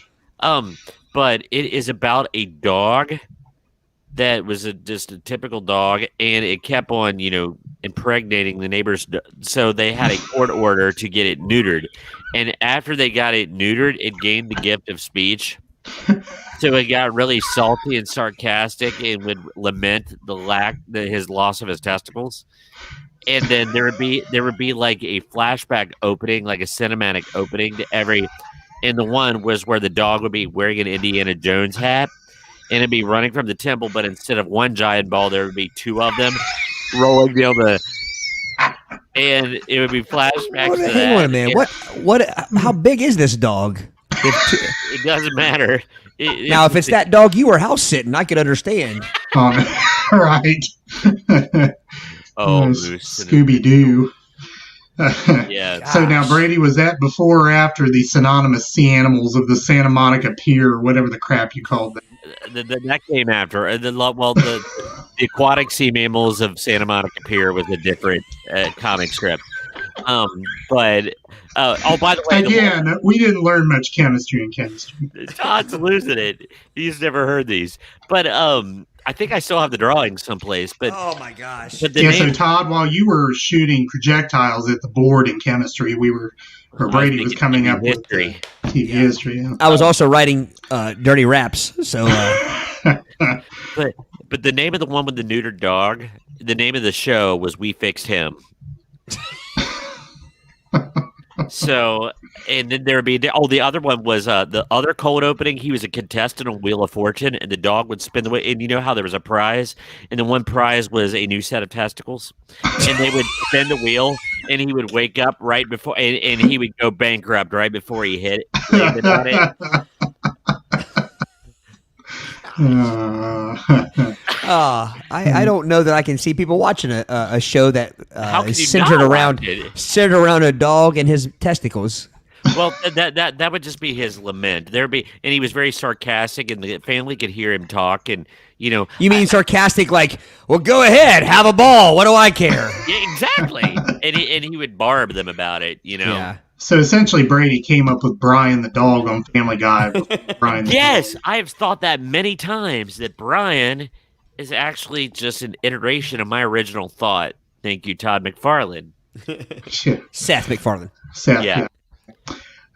Miss Wilson, Toonces. Toonces. Watch out. And John says, pudding pops are frozen. That's not real pudding.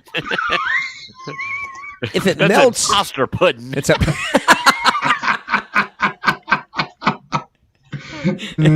in Puddinster. It's pudding for poppers. So Howard objects. Neutering is not fixing. The equipment works fine. You're actually breaking the poor animal. Yeah, that's true. Yeah. These are facts. All right. Have we exhausted that? I think we Sounds like fixed it. something. That sounds like something my uncle would say. Like, it's. I'm not gonna say which uncle, but my uncle And would I'm say, spent. "Throw away all the good stuff." Yeah, right. I know which uncle. That's the best part. All right. Ever wondered what we're talking about when we use certain terms? That's a Ever good wonder what the lead-in, inside of a leg looks like? This poor soul had his genitals dined on for months by his cats. right? Faces of death. This poor soul. This poor soul gambled and lost. Remember when you were living on the edge when you went to the Sardinia video store Oh, and yeah. you checked out Faces of Death? Yeah, 1, 2, and 3. but the faces of death were always gimmicky and fake. It was the traces of death that you had to Right. get, that Brady would watch from the hallway at Doug's place and just peek around the corner every once in a while. That's true. That was the one that had the poor soul whose cat dined on his genitals for months. This poor soul. I forgot about that. That's good. Ever wonder what the inside of a leg looks like? Well, now you know.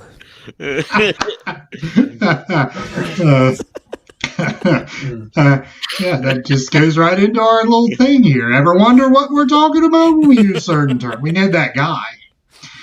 Check out our isms on our website, www.playbyyourpodcast.com. Experiment engineering. Right. Okay, so I am in the cleanup spot here, and it has been a couple months since we have done Misery Index. So we are going to do Misery Index.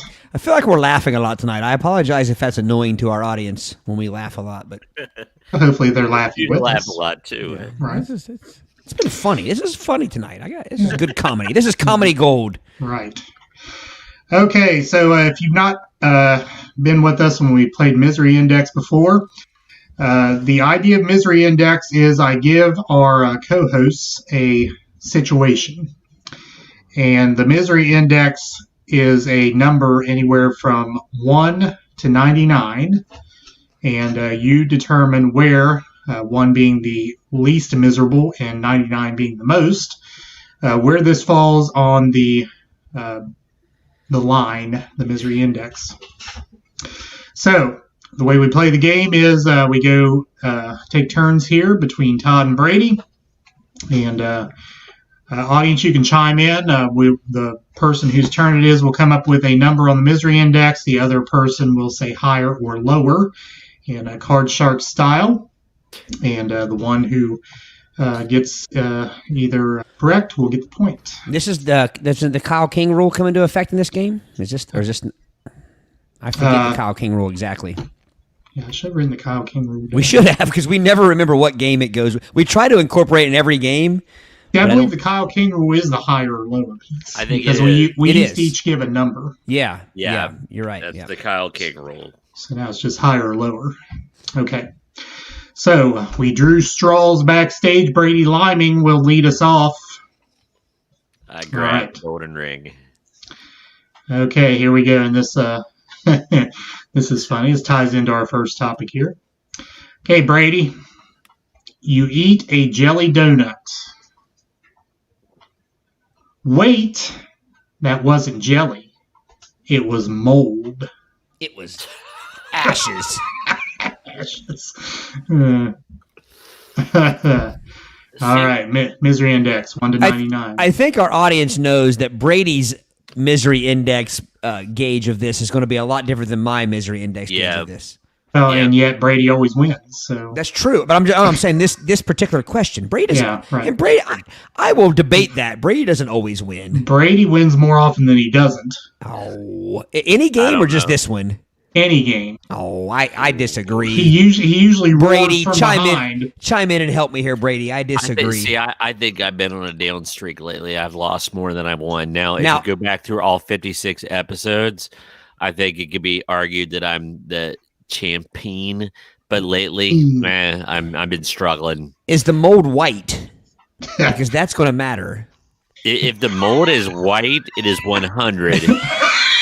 But if it's just your blue-green mold, run of the mill, your run in the mill, run of the mill sap,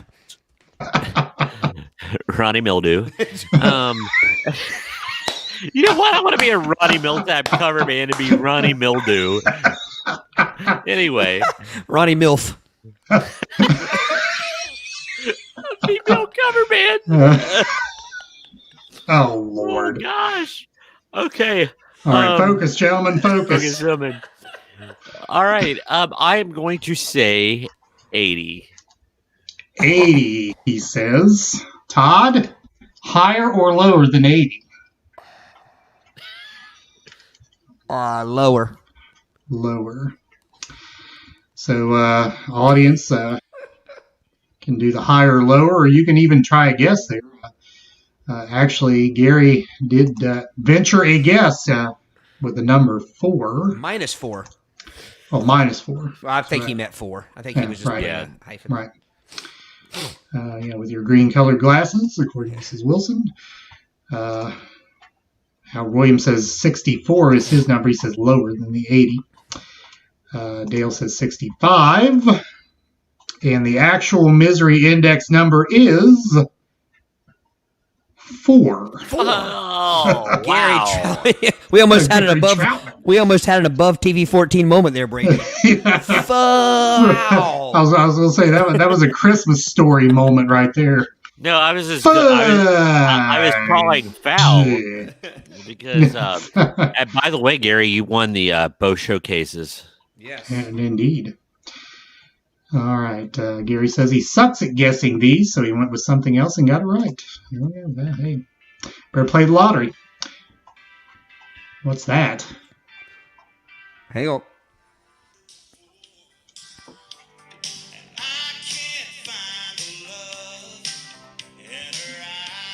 A little Ronnie Mildew, ladies and gentlemen.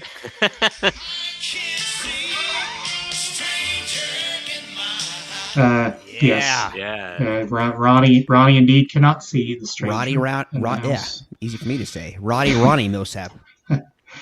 All right, Brady up 1-0. No, Todd? I'm up 1-0. See, that's why he says Brady wins. That's why you cheat, right? Yeah, you're right, Todd. You're up 1-0. Sorry. I knew that Sorry. that was a gimme with Brady and his pickiness with food. I knew I was going to get that one. It's true. So, 1-0, Todd. Sorry. Okay, Todd. Misery Index. Your favorite show is canceled. I mean, I know how people react. We tend to get too attached to stuff like that. So I never know whether to answer these as I should or as you are. Yeah. I'm going to say 30. 30. Brady? Higher or lower than 30, your favorite show is canceled. Well, if it ends on a cliffhanger, it's going to be higher. If I'm going to go lower. Lower. So Todd's answer is 30. Brady's answer is lower than 30. A few guesses. Gary says 20. Howard says 7. Miss Wilson talking about her green colored glasses. Ronnie Mildew with hits on green colored glasses. That's an explanation for answers. Nice. And John Rotten Ronnie Mildew. It's a wrestler. I know Johnny likes some Ronnie Millsap. Yes. What was the other song? I did an acoustic cover of Smoky Mountain Rain. Smoky Mountain Rain. That's it. I like that song. Yeah. All right. I wouldn't have missed it for the world. Yeah, exactly. Great yeah, song. Ronnie Millsap coming through some hits there. All right. So Todd said 30. Brady said lower. Your favorite show is canceled. Number is 4.5. So Brady ties it up. Nice. Ties. Any Day Now is another. Is that? Any day I now. can hear you say. That's the Temptations, isn't it? Well, Originally. Ronnie Mildew did a version of it. I don't know if he. Yes. All right. 1-1 is our score. All right, Brady. Yes. Is he alive? Is Ronnie Mildew alive? Oh yeah, he's alive. What is he? I don't know. All right, Brady. Misery Index, you lose a fingernail. Well, is it being torn asunder from me? That would be painful and miserable. Or am I just lamenting the fact that I no longer have a fingernail? It's not going to be too high. Which one? Well, if it's like if you slam your finger in the door and your fingernail falls off and it grows back. I mean, it doesn't feel good, but I don't get too worked up. It's not like, I do my nails or anything. But is it your ear scratching fingernail, your nose picking fingernail? I mean, it depends on which one. I'm going to go 25. 25. Todd, losing a fingernail. Brady says 25, higher or lower? I think there's very few people that have actually lost a fingernail. I think there have been people that have stoved their finger. They misplaced it. And maybe broken their nail, and but I'm so going to say, does by definition, if you say not many people had it happen, does that make it worse? That's what I mean. I think it's higher. Higher. Okay, so Brady to lose your complete fingernail, yes, not just to turn black underneath the nail. I mean to lose it, right, for it to fall off. Right. So Brady says 25. Todd says higher. Howard's guess is 9.5. John's guess is 12. And I don't know the experience of those gentlemen in losing fingernails. Miss Wilson says immediately after losing incident 70. That goes down a bit. So I don't, again, the context does not exist here in these. It just gives you the scenario. Is it immediately after losing the fingernail, or is it a bit after that? And Howard says, as an aside, Millsap played May in '84. Good concert. Nice. Yeah. All right. So those are our guesses. And losing a fingernail. Misery Index, 35.5. Todd with the point. I was close. What'd you say? He said 25. 25. Yep. All right. So Todd, up 2-1. So I said, did I pick that Brady, or did Brady pick the number? He picked the number. Okay. I thought I picked 25, and then you said lower, and then you said I was close. So that's hysterical. But I realize now it was backwards. Yeah. It was backwards. Backwards. Okay. Yeah.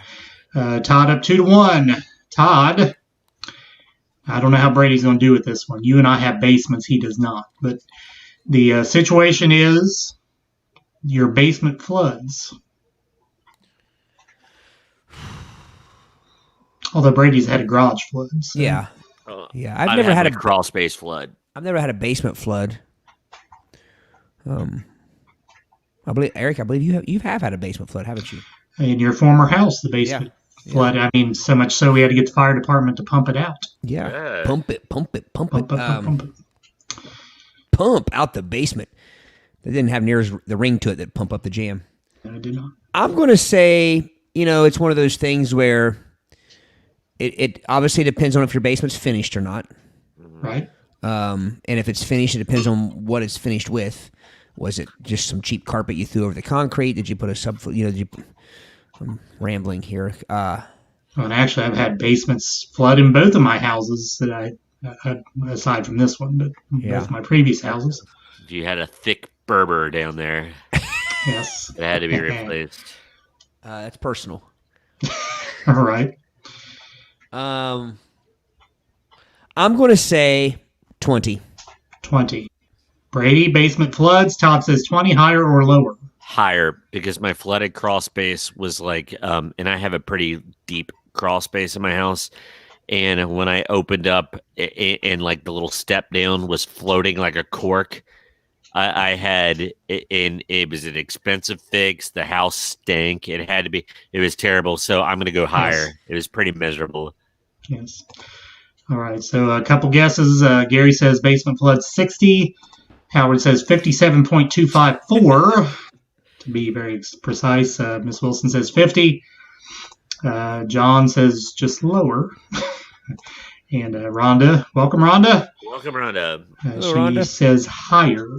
So, Todd, what was your number again? I totally 20. forget. 20. And Brady said higher. Basement flooding number is 36. So it is higher. That was close. All right. Is that the stock answer? I was Yes. close. That was close. It's close. Neither horseshoes nor hand grenades, gentlemen. Or jarts. Or jokes. Yes.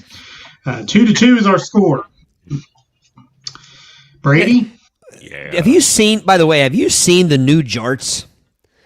So- It's sacrilege. Yes. So we go to a friend's cookout here last year. It was during COVID, Hello, Ron. right, and couldn't go anywhere else. So we go to our friend's cookout, and we're going to play some jarts. And they bring out this bastardization of jarts that is unthinkable. Jarts now are not the pointy end that goes into the dirt. They are rounded. They're like a rounded plastic, Like a giant Like a- shuttlecock? like a shuttlecock underneath of the jart of the arrow. Look like you're throwing like curling rocks or something. Yes, new and improved jarts Not flavored improved. for your safety. You And can't they- impale and they do somebody this. with it. It's They- not improved. They land because it's weighted. The little shuttlecock part's weighted, so when they land. They do this, which is not what you want to. You want to see your jart go and Right do into that the little neighbor's vibrate thing in the cranium. ground. Right. Yeah, yeah. Yes. Whether it impales their guts or the ground, it needs to impale somewhere. Essentially, it used to be the game at the fair where you throw a dart at a balloon to try to win a poison mirror. And now they've turned it into the little damn rubber ducks are swimming around the hog trough. That's pretty much what they've turned it into. That's ridiculous. Yeah. And you just pull the duck out of the water. What kind of nonsense is that? You win you a dum dum. Right. I want a poison mirror. I don't want a dum dum. I had a Toto mirror. Nice. You did. Dog Yeah. or the band. The dog. I had a I had a Huey Lewis one, a Def Leppard one, and a Toto one. And the Toto one was the kind that was like frosted behind the glass, made it look textured. Yeah. And I swear, guys, it was just like 3 or 4 years ago when I found out what those were really for. I thought they were just locker mirrors. Were they cocaine Yeah, plates? Yes. Really? Yes. Cut your contraband on it. Those damn Nolan people, they knew what they were doing the whole time. Oh yeah, they did. Yeah. The rat I marker. knew when the Rat Barkers and the Nolans, they So- get me on the Himalayan Express and pump up the Guns N' Roses, get me all sopped up on toot. That's what I was going to say. Those ride operators had done some toot on Brady's Toto mirror and came Yeah. out and they nearly threw you off the Himalayan Is your mirror Express. dead? Stop the Here we ride. go again. Do you want to go backwards? Well, hell yeah, I want to go backwards. Well, it's Light it up. actually- They get that. Do you want to go backwards? Like you have a choice. No, sir, I hate backwards. Oh, All right, we'll just keep going. Stuck in your porn stash. Our audio audience is really good. You've got to watch it. I'm Brady. Do you want to go backwards? That was outstanding.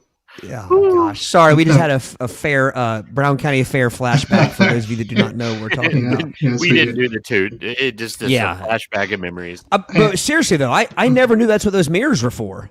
Yeah. Yep. I would like to know, does anybody still have their mirror? Somebody out there, can you find those online on eBay? Like, can you find wish I had the Toto mirror more than the Def Leppard one because it was so, it's just a time capsule piece. Good gosh, I wish I had that. I had 3 girls in their bikinis in the back of a pickup truck too. I think that was a popular mirror there for several years. Truly Brown County right there. Yeah, get you a leather bracelet with a shamrock punched into it, or a horse head, or a tie-dyed straw hat. Yep, with a feather attached to it with a battery clamp. Now you know what those are for. Yeah. So the Brown County Fair was just a front for drugs. That's pretty much what it was. And you were today days old. Exactly. All right. Focus, gentlemen, focus. Sorry. Who's up? Brady, I believe? I believe. Yeah. Brady, Misery Index. And unfortunately, I believe you've gone through this. Oh, my. Your favorite neighbor dies. Yeah, that was a rough one. Especially. That's a whole different question than your least favorite neighbor dies. Yeah. Yeah, I mean, that was pretty miserable. I'm going to go 60. Okay. Todd, higher or lower? Okay. This is there's no way I don't come off as insensitive and just a giant asshole here. But I'm going to go lower. Lower. Yeah. And it's only because that just because if it affects you that much, then they were more than a neighbor. They were a friend. That's so true. When I think of neighbor, the definition of neighbor, I don't. It's like you see them walking their dog, and yeah. I mean, it's tough. You miss them or whatever. You want to see the best. You don't want to see bad things happen. But I'm going to go lower. I'm going to stop trying to explain it. I'm an asshole. I get it. No, that's a valid point. I don't think you're an asshole at all. Well, you do, but not for that. Well, that's for that reason. Not for this particular question. All right. So Brady says 60. Todd says lower. Your favorite neighbor dies. Misery Index 34.5. So Todd with the points. Apparently, I'm not the only asshole. Apparently not. All right. So Todd roars out to a 3-2 lead. And Todd is up. This is a good one. Go ahead. Oh, I guess I got to go. All right, I get the point. All right. I got to quit saying it. I've said yeah right like 5 times. Sorry. Okay. Your effing ex wins the effing lottery. Whew. Ex-girlfriend or ex-wife? Again, no context. Some, I would say good. Body once told me. Sorry. Yeah. One. It's my turn, right? It's Todd's turn to guess. I'm gonna for some reason I'm gonna assume they're talking ex-wife here or ex-husband. It's ex-spouse, and I'm gonna say, what is the percentage now of marriages that end in divorce? Is it over 50%? Right at 50. Right at 50, and I just heard the other day where second marriages it's more like 65%. Gosh. I do have a train of thought. I'm not gonna keep talking out loud about it, but I have a train of thought here that's going to make me say, 48. Has an opinion. 48. 48. Brady?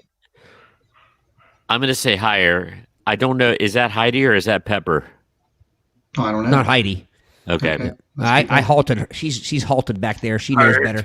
9. She's back there shivering. She knows I mean business when I yell halt. 9, Fräulein. Frau Heidi. So I totally lost my train of thought. Todd, you said how much? I said 48. He said higher. Okay. Forgot to put Gary's guess on Circle of Life on the neighbor. He said 28 on the neighbor. So on the lottery thing, he says 17. Howard says 78 on the X. Rhonda just says guarantee it's going to be high. Miss Wilson says time X20 times 20. Something. X, like the X question 20. X. Okay, got it. Got 20. She's going lower. And Rhonda says 65. So, Todd, you said again? 48. 48, and Brady said higher. Higher. Your effing X wins the effing lottery. 35. Yeah. Oh, yeah.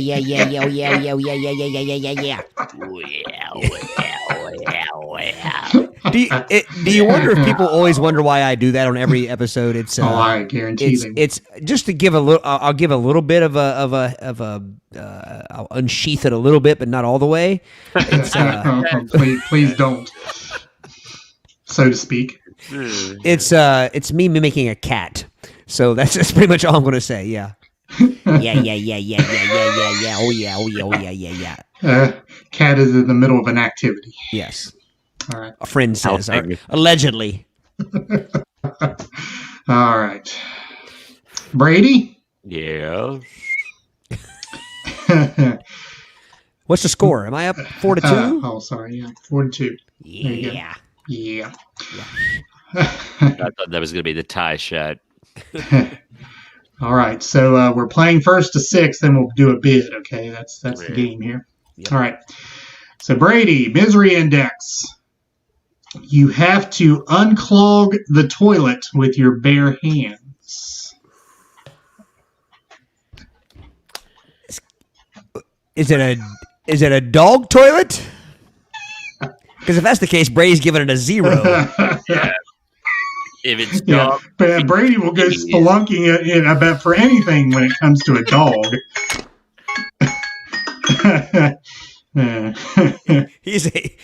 Some people noodle for catfish. He'll noodle for whatever the dog swallowed. Still talking about the story, Brady, of you getting sick when I was talking about wiping my son's butt, but yet you were telling the story about pulling a string out of your dog's rear end. Grinning from ear to ear, not bothered a bit. I saved his life. But that's good. But when I talked about wiping my son's butt, you had to pull over and dry heave into that. You didn't save his life. So it was gross. So Brady, here's the question. So this was prior to you having a child. Yes. Yeah. So would you dry heave today when presented with such a situation? Nah, probably not. I've only been faced with a couple like nauseating situations like that, but I wouldn't even say nauseating, just complete shock at what I was witnessing.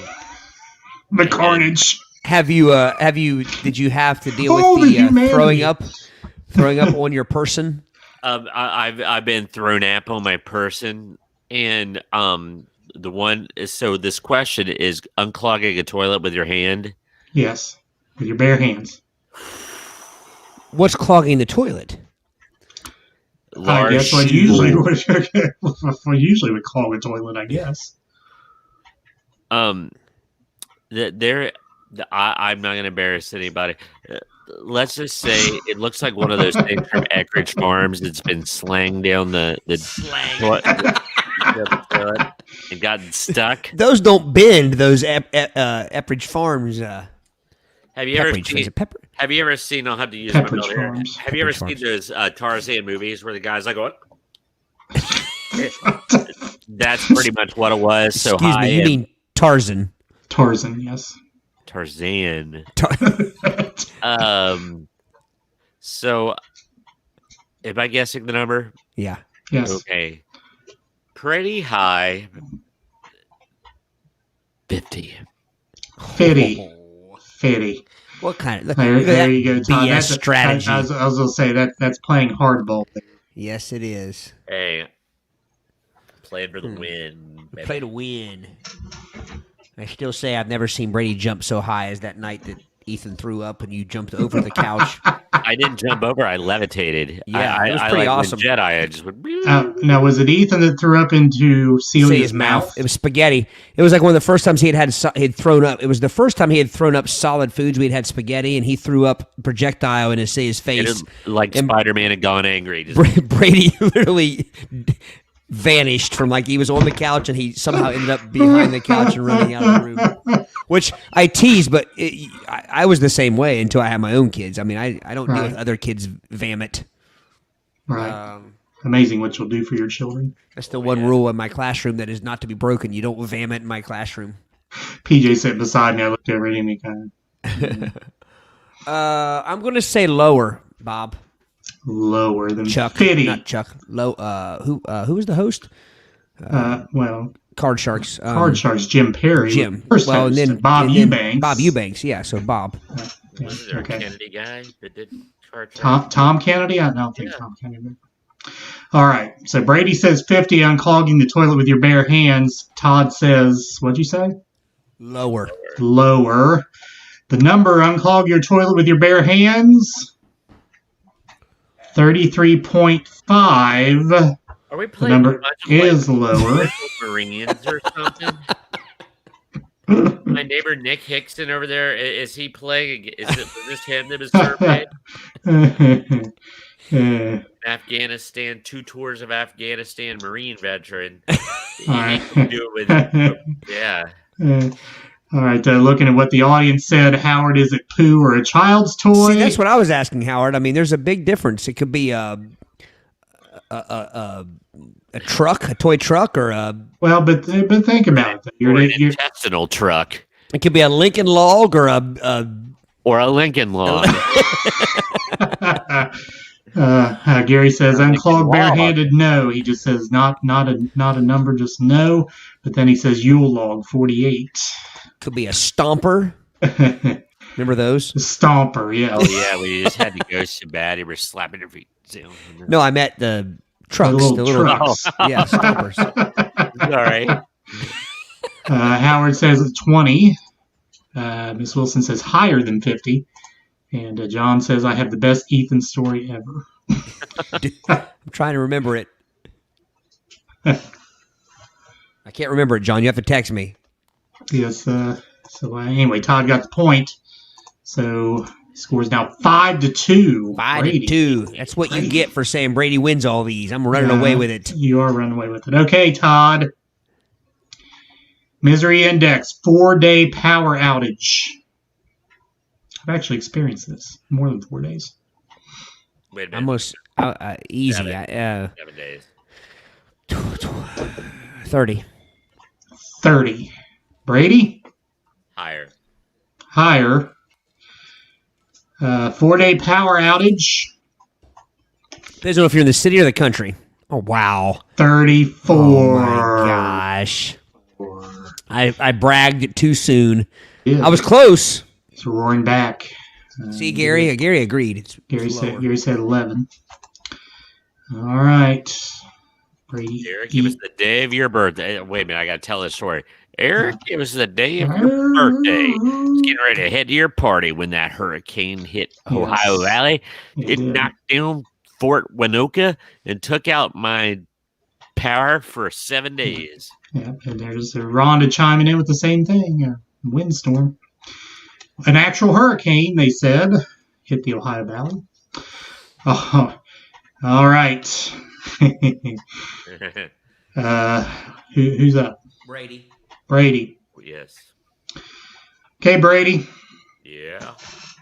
Misery Index. You clogged the toilet at a wedding reception. Yes, he did. Yes, he did.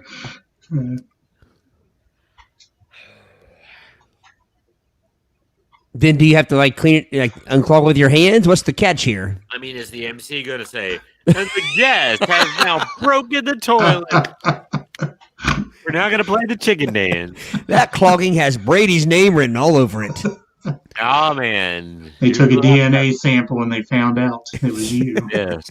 It looks like he had Indian food recently with no condiments. That's what it is. There's no evidence of condiments in the stool. Must be Brady. Exotic spices. And a puff of cinnamon and poop. So, A puff of cinnamon. it's a pile of manure. It smells like curry. I'm just trying to curry favor on this one. Del curry? Okay. Dale, 2 flush Brady strikes again. That's right after Greg found the idol at Hawaii, the 2 flush Brady. It sounds like the next episode. They've been eating too much of Sam the Butcher's meat and got some sick. Or Alice's pork chops and applesauce. Oh, here it comes. Yeah, if the Brady pizza again. would have had pork chops and applesauce, then it would have been okay earlier with the applesauce on it. Yeah. Manope blew out a sphincter. Right, Brady, you're clogging the toilet at the wedding reception. See, I would like to ask questions just so other people know. Am I a mess? Did somebody come out? Are you a mess? You're a mess. Well, You're am I a Shooken monster.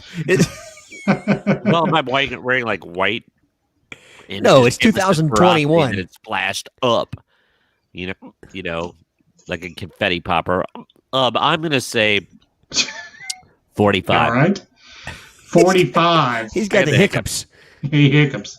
Todd, higher or lower than 45? Lower. Who cares? Lower.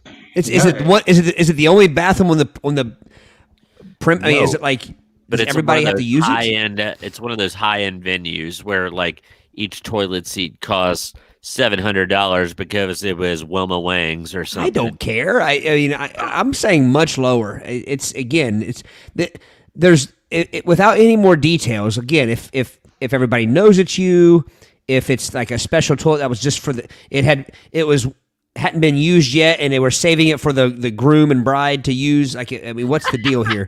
They were saving it for the groom and bride.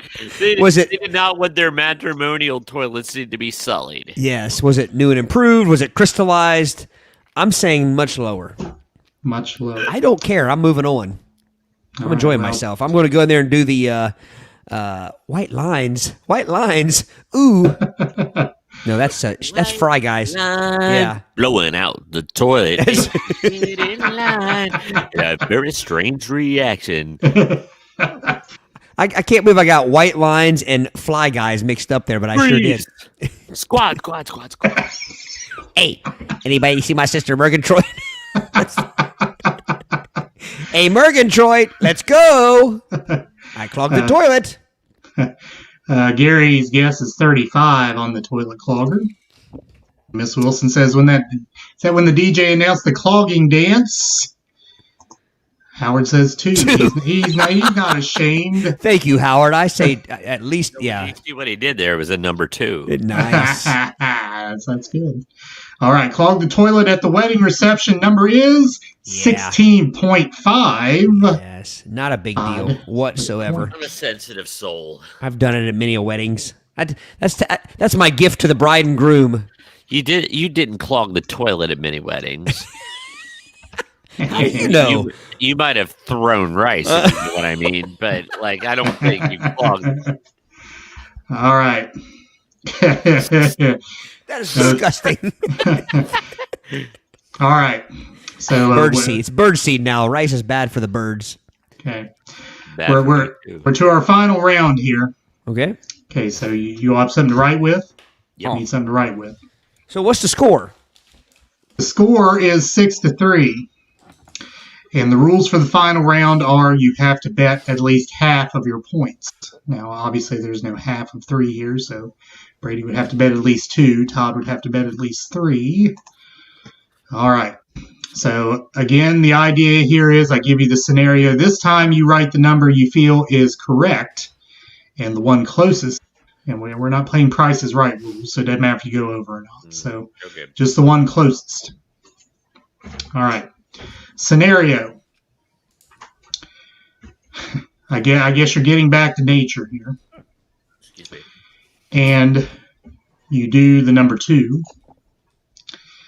And you wipe your ass with poison ivy. Oh my God. gosh. People are going to overreact to this. Oh, just use cooling action. With crystals. Gold Bond.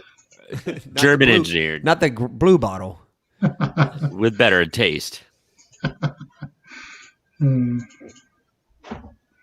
right, Misery Index. Wipe your ass with poison ivy.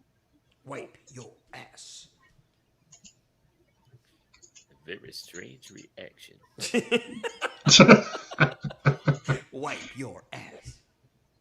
You're gaining no traction.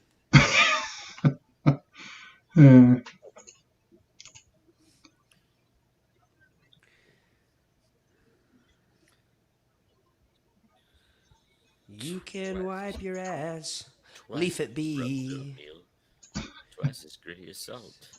And if you get impacted, baby, ain't nobody else's fault. Don't do it. All right. Are we ready, gentlemen? Yep. Okay, Brady, you are behind in score, 6-3. We will go to you first. So, Misery Index, wipe your ass with poison ivy. Philip, I say 60. 60. Did you write it? I did. Okay, well, show us. I wrote 60. I don't. I'll take your word for it. There you go. All right. Okay, and your bet was? Find the camera. Find the camera. Oh, daggone it. Just tell us. Just tell us. I bet it all. Bet it all. I bet it all. A true daily double. Bet it all. I bet it all. All right. Todd?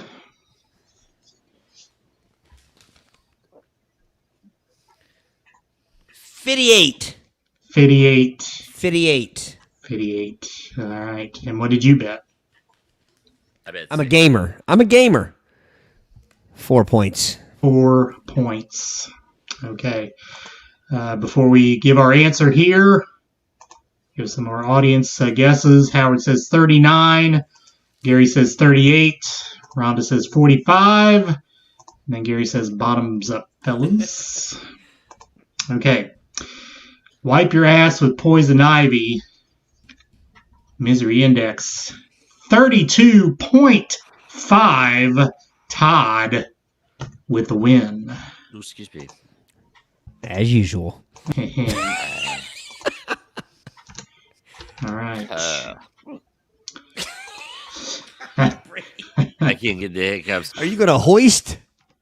No, I'm the hiccup whisperer at my school. I have a technique to cure hiccups. It's legit. But you can't. You can't kill yourself. You can't cure yourself because I can't reach my third vertebrae and apply the right pressure. You're like Mr. Miyagi on Danielson. You can fix his leg with the but you can't do that to yourself.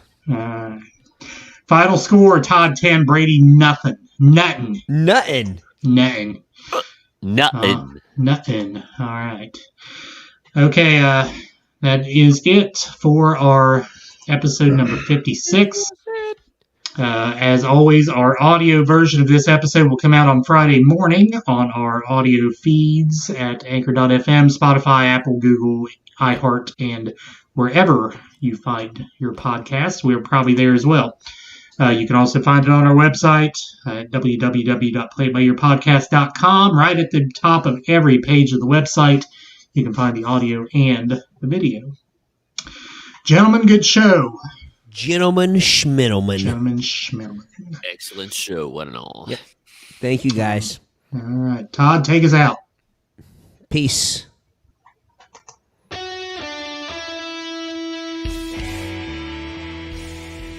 Thanks for listening to the Play It By Ear podcast.